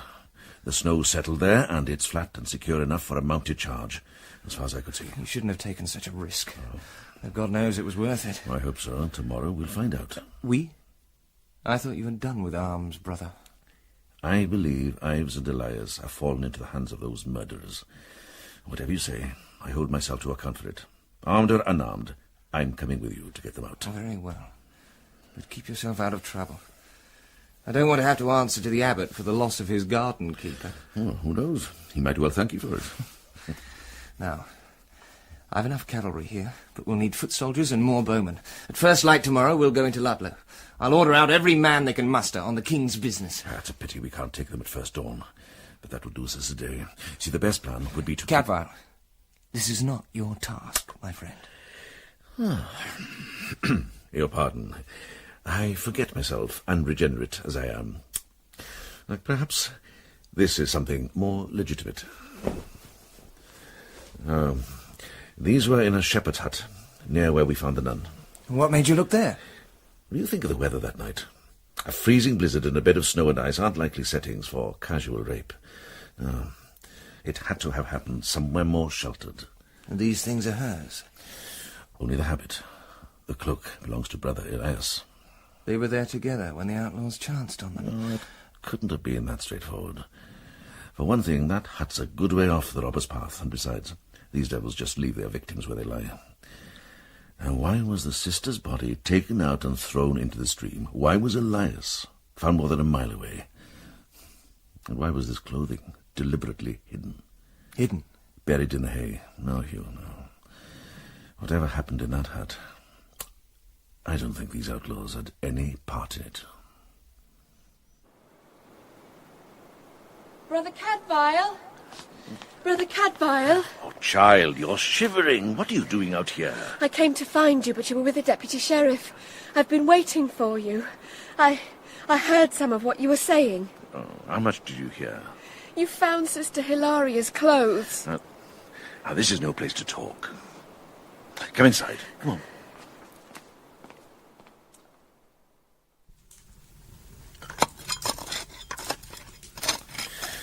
That's better. Sit down, child, and warm yourself. When did you last sleep? Can't you leave this matter to us? And beyond us, to God. It was God who let her die. What was God doing when she was raped and murdered? He was taking note of all, and making a place for her by his side. Would you wish her back from there? No. No, of course not, but... I'll tell you again, you may not take the guilt for this deed onto yourself. This death is none of your doing. Very well. But if I can't accept blame, I can at least demand vengeance.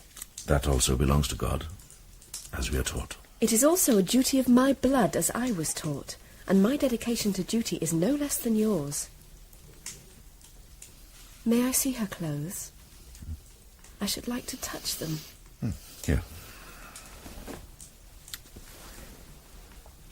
Blood. You told me she wasn't wounded. Is this his blood? The man who killed her? Yes, it is. Well done, my friend, if you drew blood. I should have clawed his eyes out. But she was so gentle. May I keep this in my charge until it's needed to confront the murderer? Yes, do. Thank you. Brother, I've been thinking about the things you said this morning. You were testing me, weren't you? Oh, child. Don't call me that. Oh, your pardon, a childish response. My lady Ermina, just a few days past, you were willing to risk your life and others besides to run off and marry the Lord Bottrell. Today, I declare my loyalty to an unknown stranger who's as likely to be an enemy as a friend. Or so you say. Did he give you his name? This champion. He's called Olivier de Bretagne. He was born in the Holy Land. His mother was Syrian and his father was a great English knight, a crusader. He took his father's faith and fought for the cross at Jerusalem. And whether you believe it or no, he is a good man.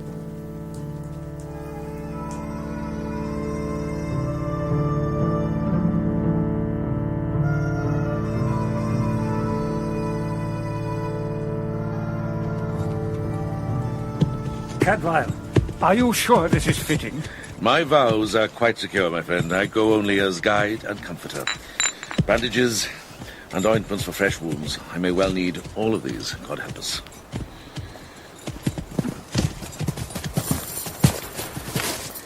Good morning to you, Father Prior. My son? Cadfael, are you ready? Ready. Mount up, then. Leonard. I shall pray that your work be light. Amen to that. Master Beringer. Father? May God's grace be on you and your cause. Amen. Open the gate! Follow me!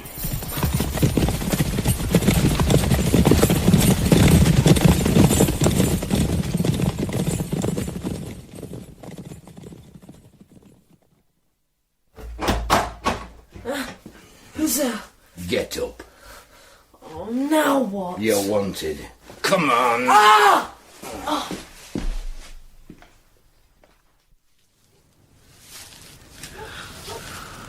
The village of the lawless. Whoever rules in there, he's gathered his followers from 2 or 3 shires at the least. England's torn in two and they feed from its wounds. There's good workmanship there, and good planning. This is no sure thing. Will you give them formal call to surrender? These men are murderers. I need give them nothing. Come on. In silence, Hugh positioned his men just inside the crescent cover of the tree line. Cadfael, prepared his bandages and his salves and his ointments, and waited. When all was ready, there was a stillness. Hugh raised his arm.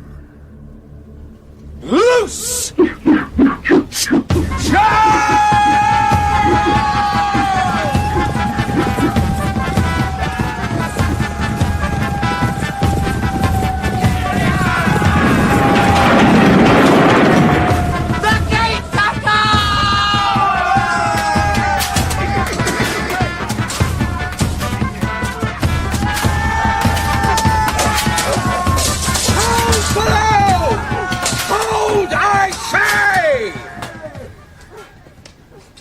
Men, or whatever you are, put up your swords and quit my gates, or the boy gets my knife. Ah!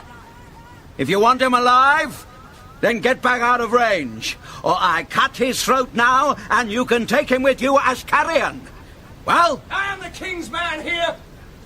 Harm him, and I will be your death. Well, king's man, take your rabble out of my sight, or you may have this piglet bled and ready for eating. Now, I say. Don't you understand me? Shall I show you? Here! Ah! Ah! Ah! Oh! Withdraw!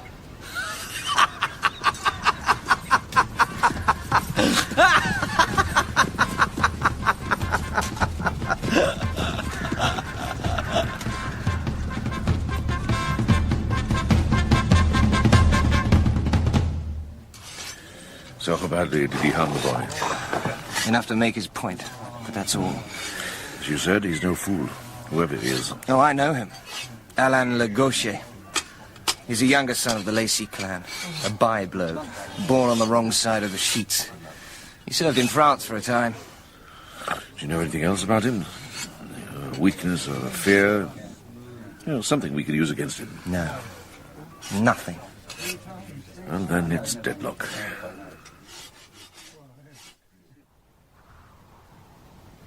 So, boy, you're even more valuable than I thought. Gaha! Lord! Get up here!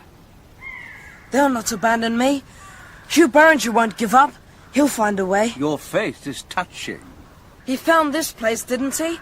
He put a stop to your secret raids and your cowardly killing. Ah! I need you alive. I don't necessarily need you undamaged. Hold your miserable tongue if you want to keep it. Lord. Stay here with him. Lord. Have your dagger ready. If they come out of hiding, any man of them, a blade at his throat will send them away. Yes, sir. And if they do persist, let them see some more blood.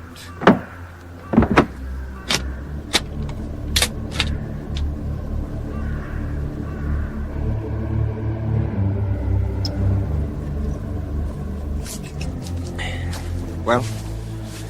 Only a few injuries. Can't be praised. And at least we may count that as a blessing. If I could just get a single man in there, he may be able to snatch the boy and the monk and lead us free to attack. I've singled out some men from hill country. Climbers. Exactly. They're scouting round to the rear. There may be a way up to that tower. They'll bring us up some food soon. Will he make you stay up here with me all night? Oh, I don't know, probably not. He treats us well. Is that why you serve him? Gives us food enough and a roof over our heads. And in return you kill for him? I don't kill. I've never killed. I've seen what he's done. Some of them like to kill. But we're not all the same. Where did you all come from? Different places. Some of us are serfs, run away. Some have always been outlaws. There's gentry too. Gentry? Yeah, sons who've fallen out with their fathers, knights whose lands have been seized. It seems it's not only peasants who know what it's like to be poor. And what about you? I was a farmer, couldn't pay the taxes. Then my lord's tax collector said I didn't have to pay in money. He tried to take my daughter. And what happened? I told you, I'd never killed. He lived. The penalty for attacking a tax collector is death. I had to leave the farm. I've been an outlaw ever since. Different bands, different places. Now I'm here. Where the devil's that food? There's one place, my lord, at the rear eastward corner. Climbable? Just, but dangerous and very exposed. If they took it into their heads to look down... But you could get up to the base of the tower. There's a good chance, yes, brother. How much noise would you make? Noise, sir? This mountain air carries every sound. Could you make the climb in silence? I don't think so. No, sir, definitely not. Stay close. I might want to talk to you again. Sir. What do you think? You know perfectly well what I think. It's too much risk for far too little chance of success. Oh, hell and damnation. The one night where a blizzard would work to our advantage, and then there's not a flake of snow in the sky.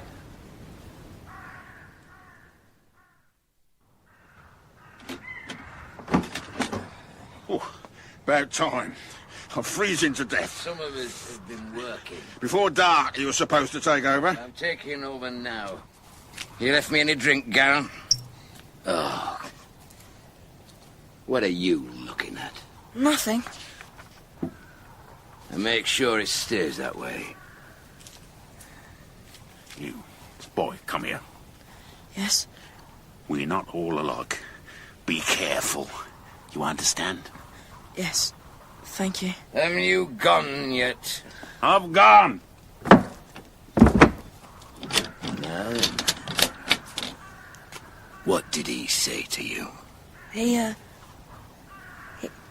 told me to behave myself. Yeah. Good advice.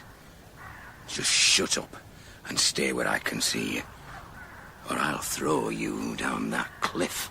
I wish you'd thought of that earlier, my friend. You would have saved me the climb. The devil! Hardly. But you're not the first to think so.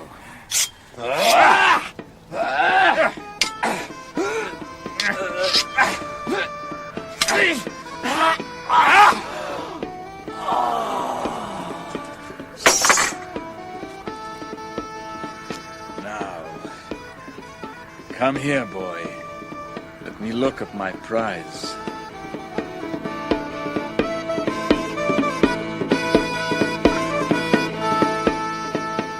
You know, a single man could cross that plain unobserved if you went about it the right way. Cadfael, you'd be seen and heard before you went 20 paces. So what will you do? What can I do? Wait and see what the morning brings. Until then, nothing. Who are you? What do you want with me? Quiet. They may not have heard us. Let us see if we can leave the way I came. Leave? I thought you were going to kill me. You talk very lightly of killing. If your guard hadn't drawn against me, he would still be breathing. I don't kill for sport. Now come with me. He bolted that shut. No, he only thought he did. I fixed the bolts. Now quiet. They're all in the main hall. Pray to your god that the door is closed. My god? Come.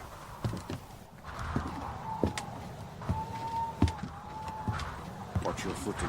Right.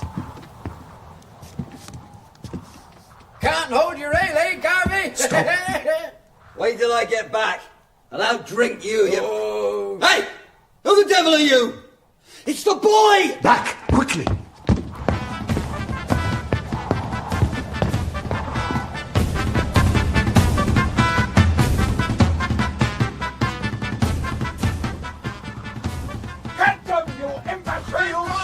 Help me with the ladder and the trapdoor.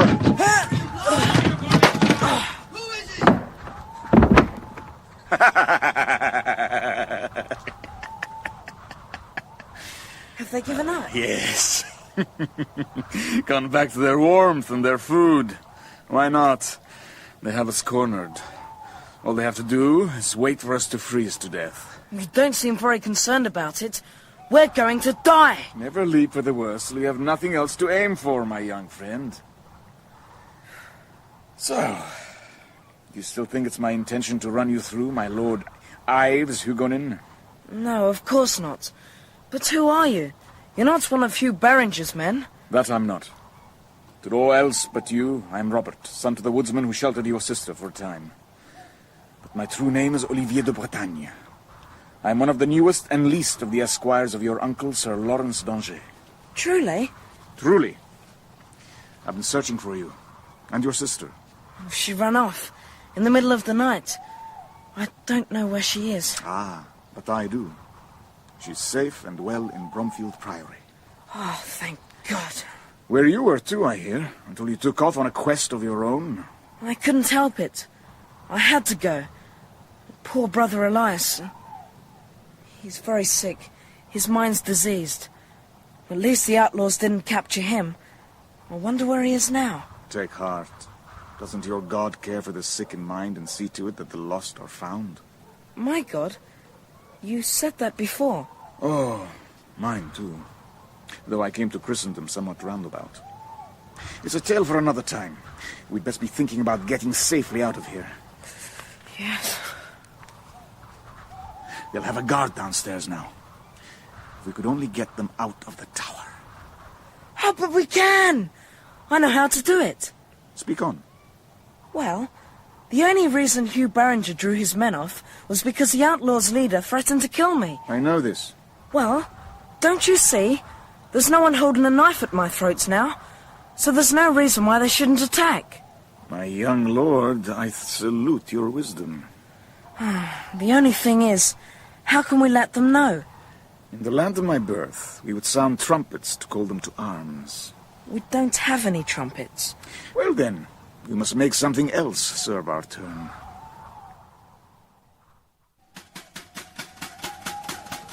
What the devil? That's coming from the tower. My lord, what's happening? Has any man broken cover, Sergeant? No, sir. Listen. Look, that's no general alarm. There's something wrong in there. Sergeant, ready the men. Placements as before. Bowmen right round the crescent. 3 groups on foot, 2 mounted. Bring my horse. Sir. Whatever's happened, we may be able to take advantage of it. Cadfael? Cadfael! Acting almost without thought, Brother Cadfael had broken from the shelter of the trees.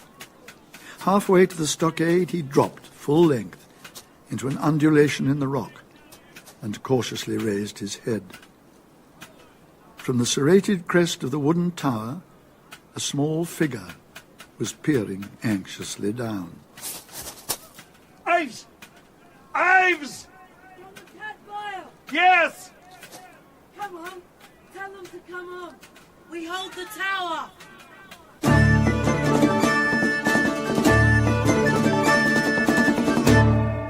The Virgin in the Ice was written by Ellis Peters and dramatised for radio by Bert Coules. The narrator was Sir Michael Hordern.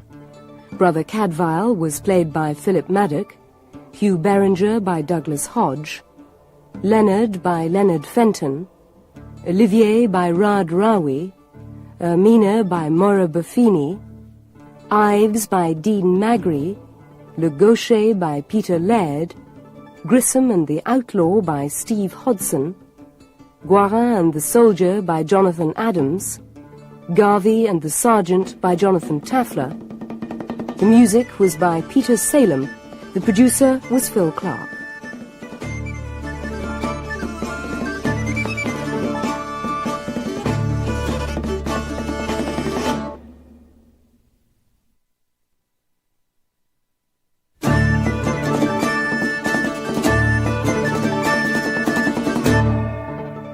The Virgin in the Ice by Ellis Peters.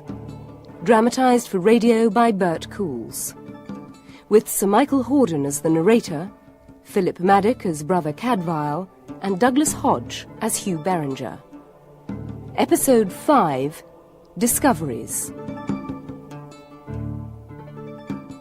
In the year of grace 1139, a band of outlaws had taken prisoner Yves Hugonin, eldest son of a noble family and a rich prize indeed.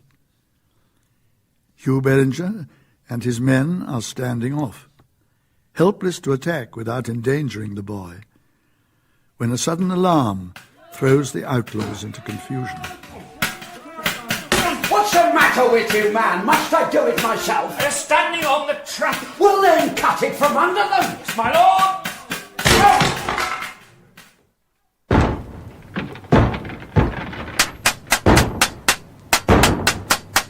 Is it going to hold? Not for much longer. They'll have to climb up one at a time. We still have a chance. Keep behind me and...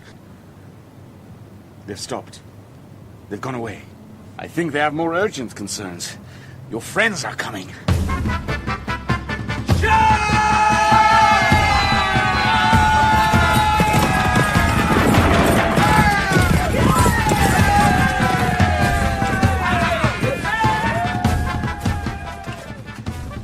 They're inside the gates! The whole force! There's Hugh Beringer! Well, shouldn't we go down and help them? No! But we must! You're the one weapon that could save these murderers. If you fall into their hands now, all this would be thrown away. You can be a hero some other day, my young lord. They've set fire to the gatehouse! Ives, listen to me. There will be no time for this shortly. Are you listening? Yes. Yes, I'm listening. Good. When all's over here, I shall leave you. Leave me? Your friends are King Stephen's men.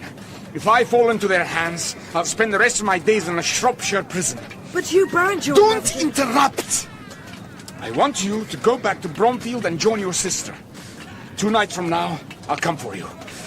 Tell your sister so. Do you understand? I understand. They'll want to know who made his way in here to find you. Who was it? It was Robert. Robert the Forester's son. Good. Thank you, my friend. That fire's spreading this way. Well, better brave the devil below. I'll get the ladder. Why? Ah! Olivier! Now you! Jump! Come on, my heart! Ah! I did it! Did you think you wouldn't? Of course not. Always have faith in yourself, my friend. Now, hush for a moment. They're all busy outside. Come on! How will we get out? The way I got in. With the door leads out to the back. The devil damn them! It's barred on the outside. We'll have to go this way.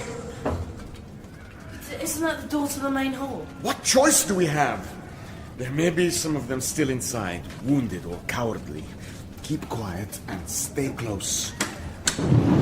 Ah! It's all right. It was a sudden draft. There is a way through. Can you do it? I can do it. Cover your mouth and breathe as little as you can. And watch out for things falling. Ready? Ready. Now!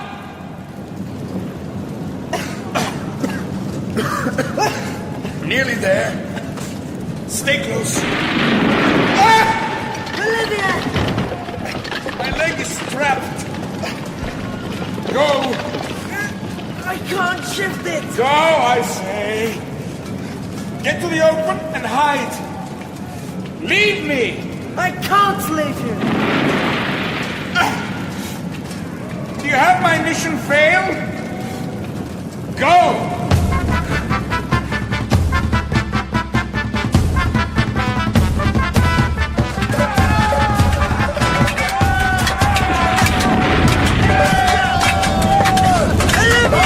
Welcome, my friend! A most timely entrance! Stand, every man! Down arms and draw off! Back! Further! Let me see a clear space before me, or this brat dies! Ah! King's man, where are you? Here! Come closer! Enough! Now, King's man, I want a fresh horse, free passage out, and no pursuit. On your oath, or I slit his throat. Ah! Well? Leave go the boy! He is mine! No! The boy is mine! I have come back for him! No! The outlaw baron saw a dead man advancing on him through the red light of the flames, saw the wounds he himself had inflicted still bloody, and the face he had murdered, corpse pale. The shock was brief, but shattering while it lasted, and it lasted long enough. Ives slid from the trembling hands like an eel and darted away down the steps. Running blindly, he collided with a welcome solidity. Hey, softly now, you're safe. Brother Cadfael. What trickery is this? You think you can frighten me with ghosts? Enough of sheltering behind boys, Le Gaucher. Now face a man.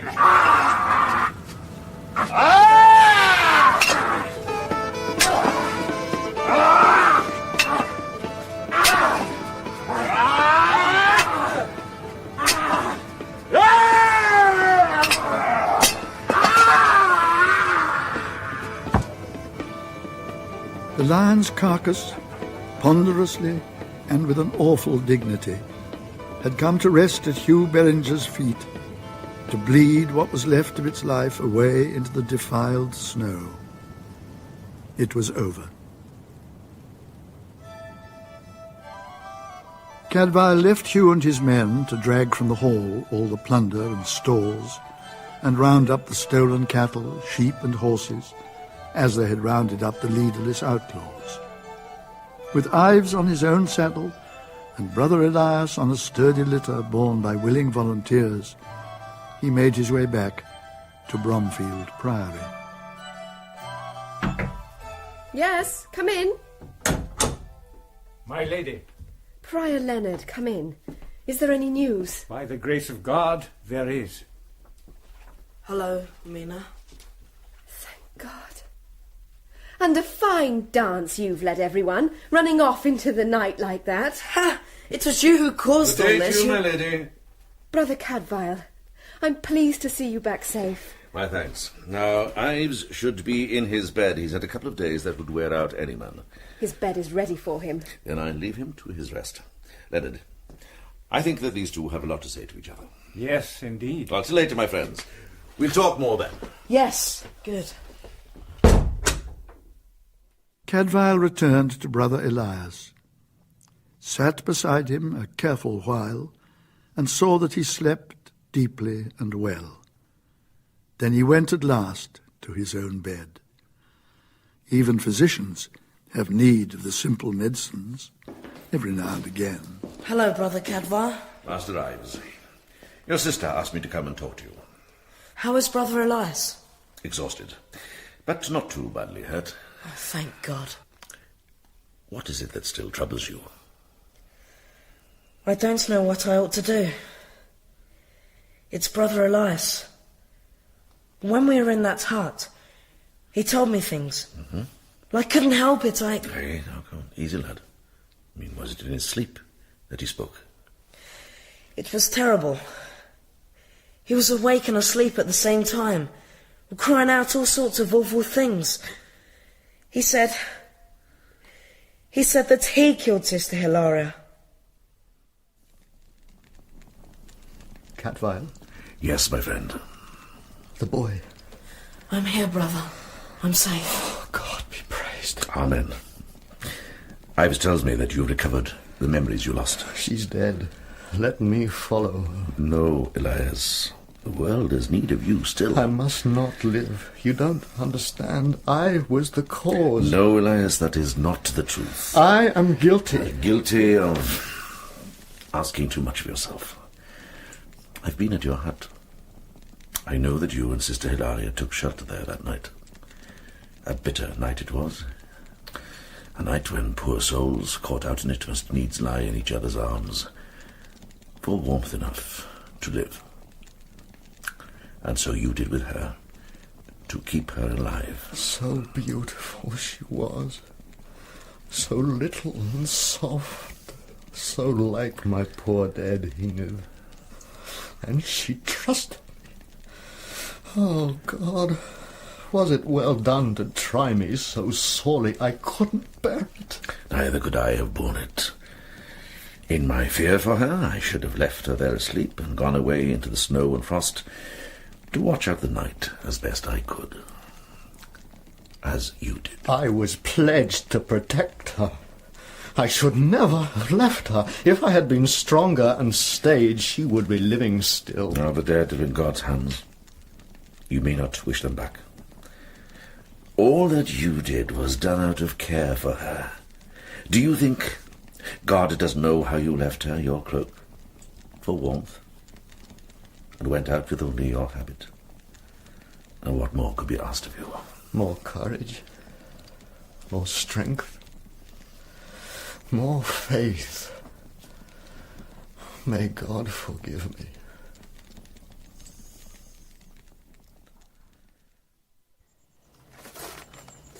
Is it really true? He didn't kill her? No, it's true.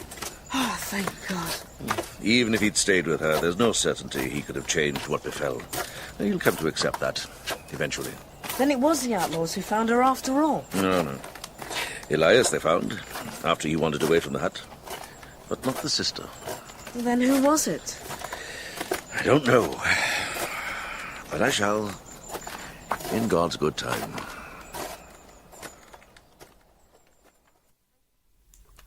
Thank you for telling me, for trusting me. Where is my brother now? He's sitting with Elyas. And his mind is eased. It is. He'll be ready to go back to Gloucester with you. Eager, in fact. Your Olivier has a worshipper who would follow him to the world's end. He has two. You no longer doubt him, then? No longer. And you must forgive me for my caution earlier. When is he to come for you? How did you know? Oh, would such a man leave his work unfinished? Or let another complete it for him? Never. Tomorrow night, about Compline. The best time for you to leave would be matins. There'll be no porter on the gate. I'll shelter your escort until then, if you'll trust me. With all my heart. Next morning the sun emerged with dawn, and for the second night there had been no fresh snow. After High Mass, the claimants began to come in to look for their stolen horses.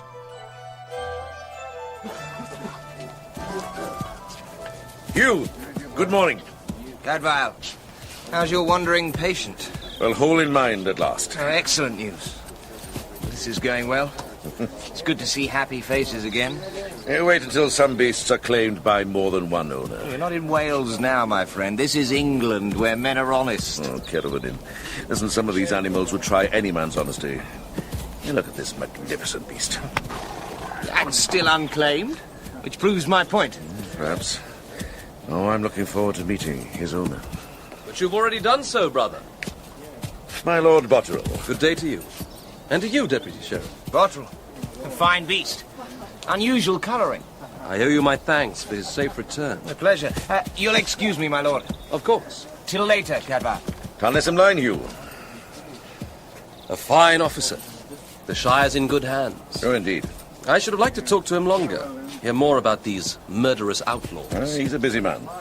There are still loose ends to be tied. Of course. So I trust I see you fully restored to health, my lord. I am indeed mending, thanks to you, brother. I did little enough. Oh, it's God you should thank. Yes, indeed. Why not come to the church with me now? We can give thanks for your delivery and say a prayer for all those less fortunate. Willingly, brother. Why not? We have one poor soul here now, coffined and ready for burial. So many have died in these cruelties. Honest men and innocent virgins. Through the dim air of the mortuary chapel, a slender figure advanced upon Everard Botterill. A cowled Benedictine nun in a habit crumpled and soiled. The right breast and shoulder stiffened into a rusty bolt of congealed blood.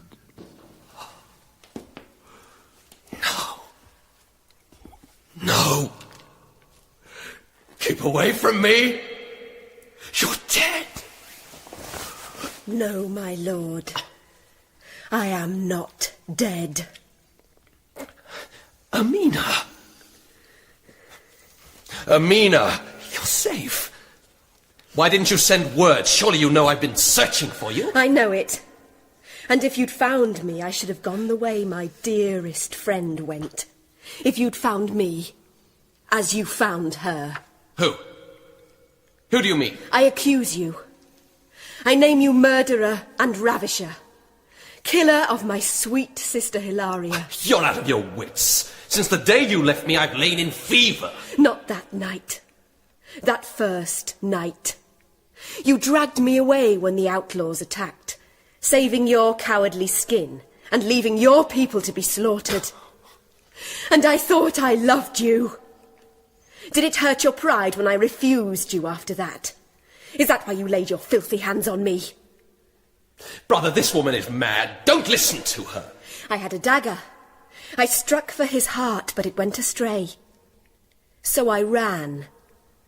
And he came after me. To bring you back to safety. Safety! I hid by the gates and watched you go.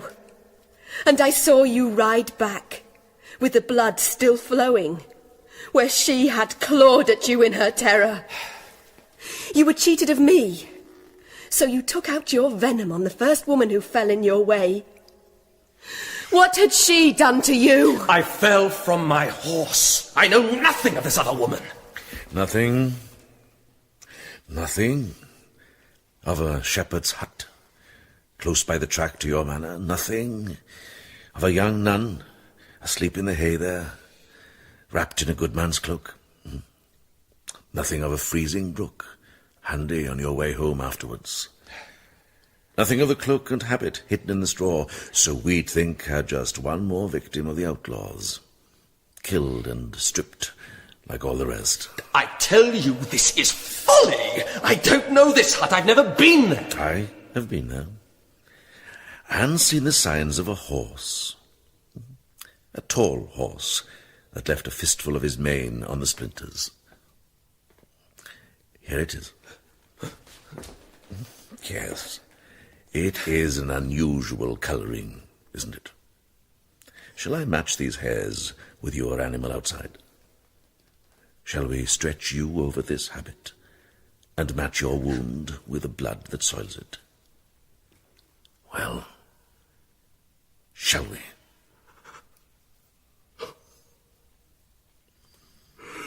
God, forgive me. Forgive me. I only meant to hush her, not to kill. Not to kill.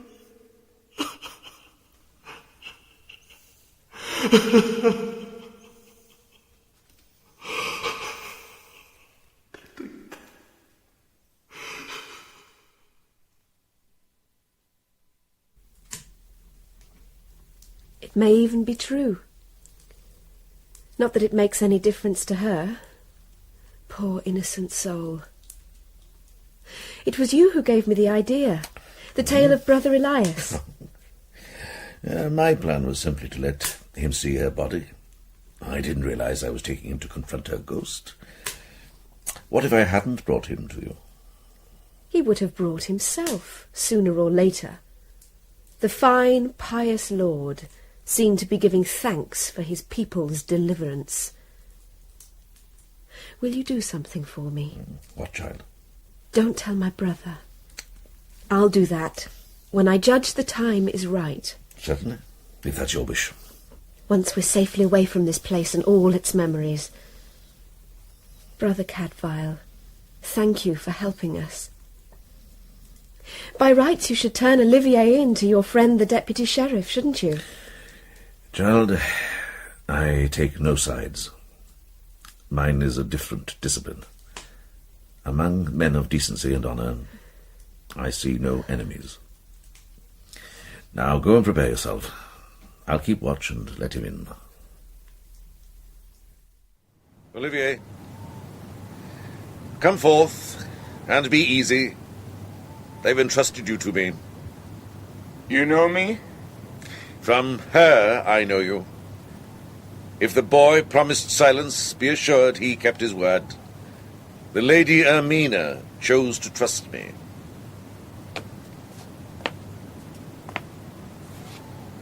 And so can I. Come. I can offer you a warmer place to wait.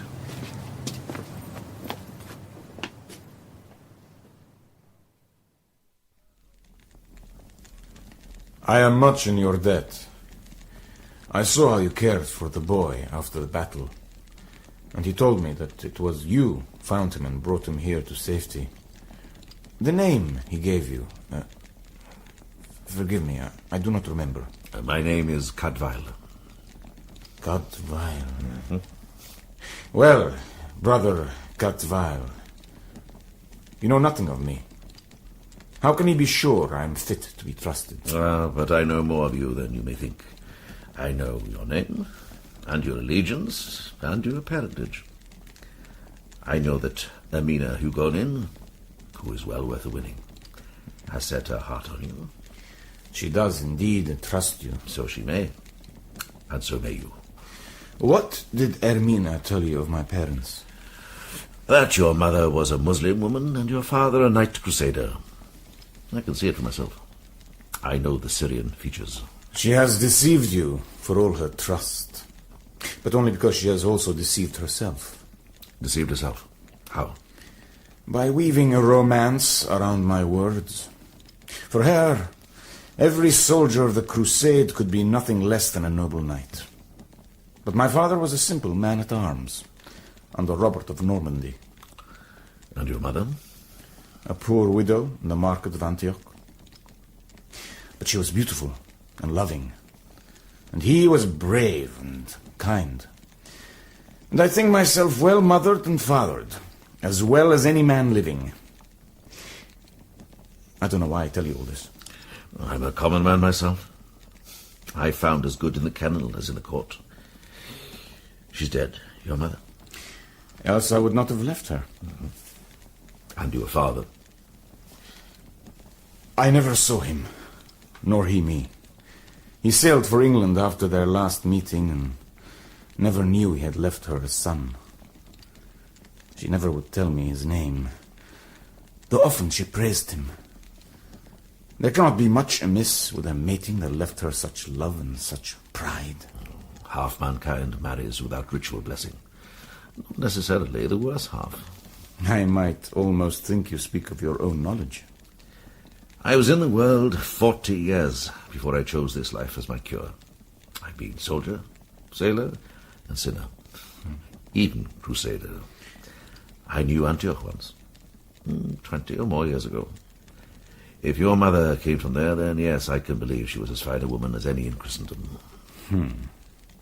Your own knowledge again? These walls are hearing curious confidences, brother. I should go and wake them. It can't be long to the matins bell. Wait. Tell me one more thing, my friend. For my own curiosity. The Muslim beliefs are ancient and noble. I'm surprised you found it easy to leave such a faith, even for a father. It was not easy. I was torn a long time. It was from my mother I had the sign that turned the scale. What sign? Her name. My mother bore the same name as your Blessed Mary. In her tongue it was Mariam. Mariam? Brother? I've met the name before. It has a fine sound. Indeed. Come, my friend. Let's go together.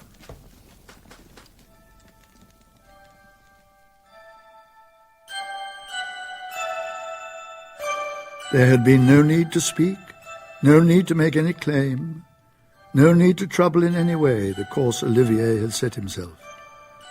What need had he now of that father of his? After a parting, probably lifelong, Cadfael did not stand by the gate to watch them ride away, but went back to his patient. In the secret, candlelit intimacy of the small bare room, he sat beside the sleeping brother Elyas.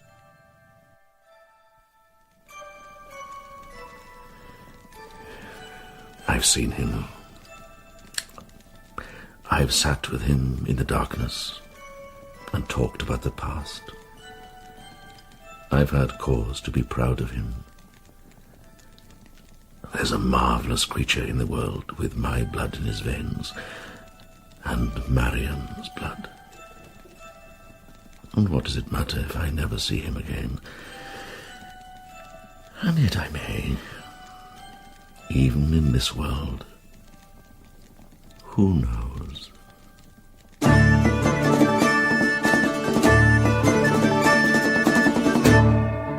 The Virgin in the Ice was written by Ellis Peters and dramatised for radio by Bert Coules. The narrator was Sir Michael Hordern. Brother Cadfael was played by Philip Madoc, Hugh Beringer by Douglas Hodge, Leonard by Leonard Fenton, Olivier by Raad, Ermina by Moira Buffini, Yves by Dean Magry, Le Gaucher by Peter Laird, Elyas by Crispin Letts, Bottrell by Andrew Wincott, The Axeman and Sergeant by Peter Gunn.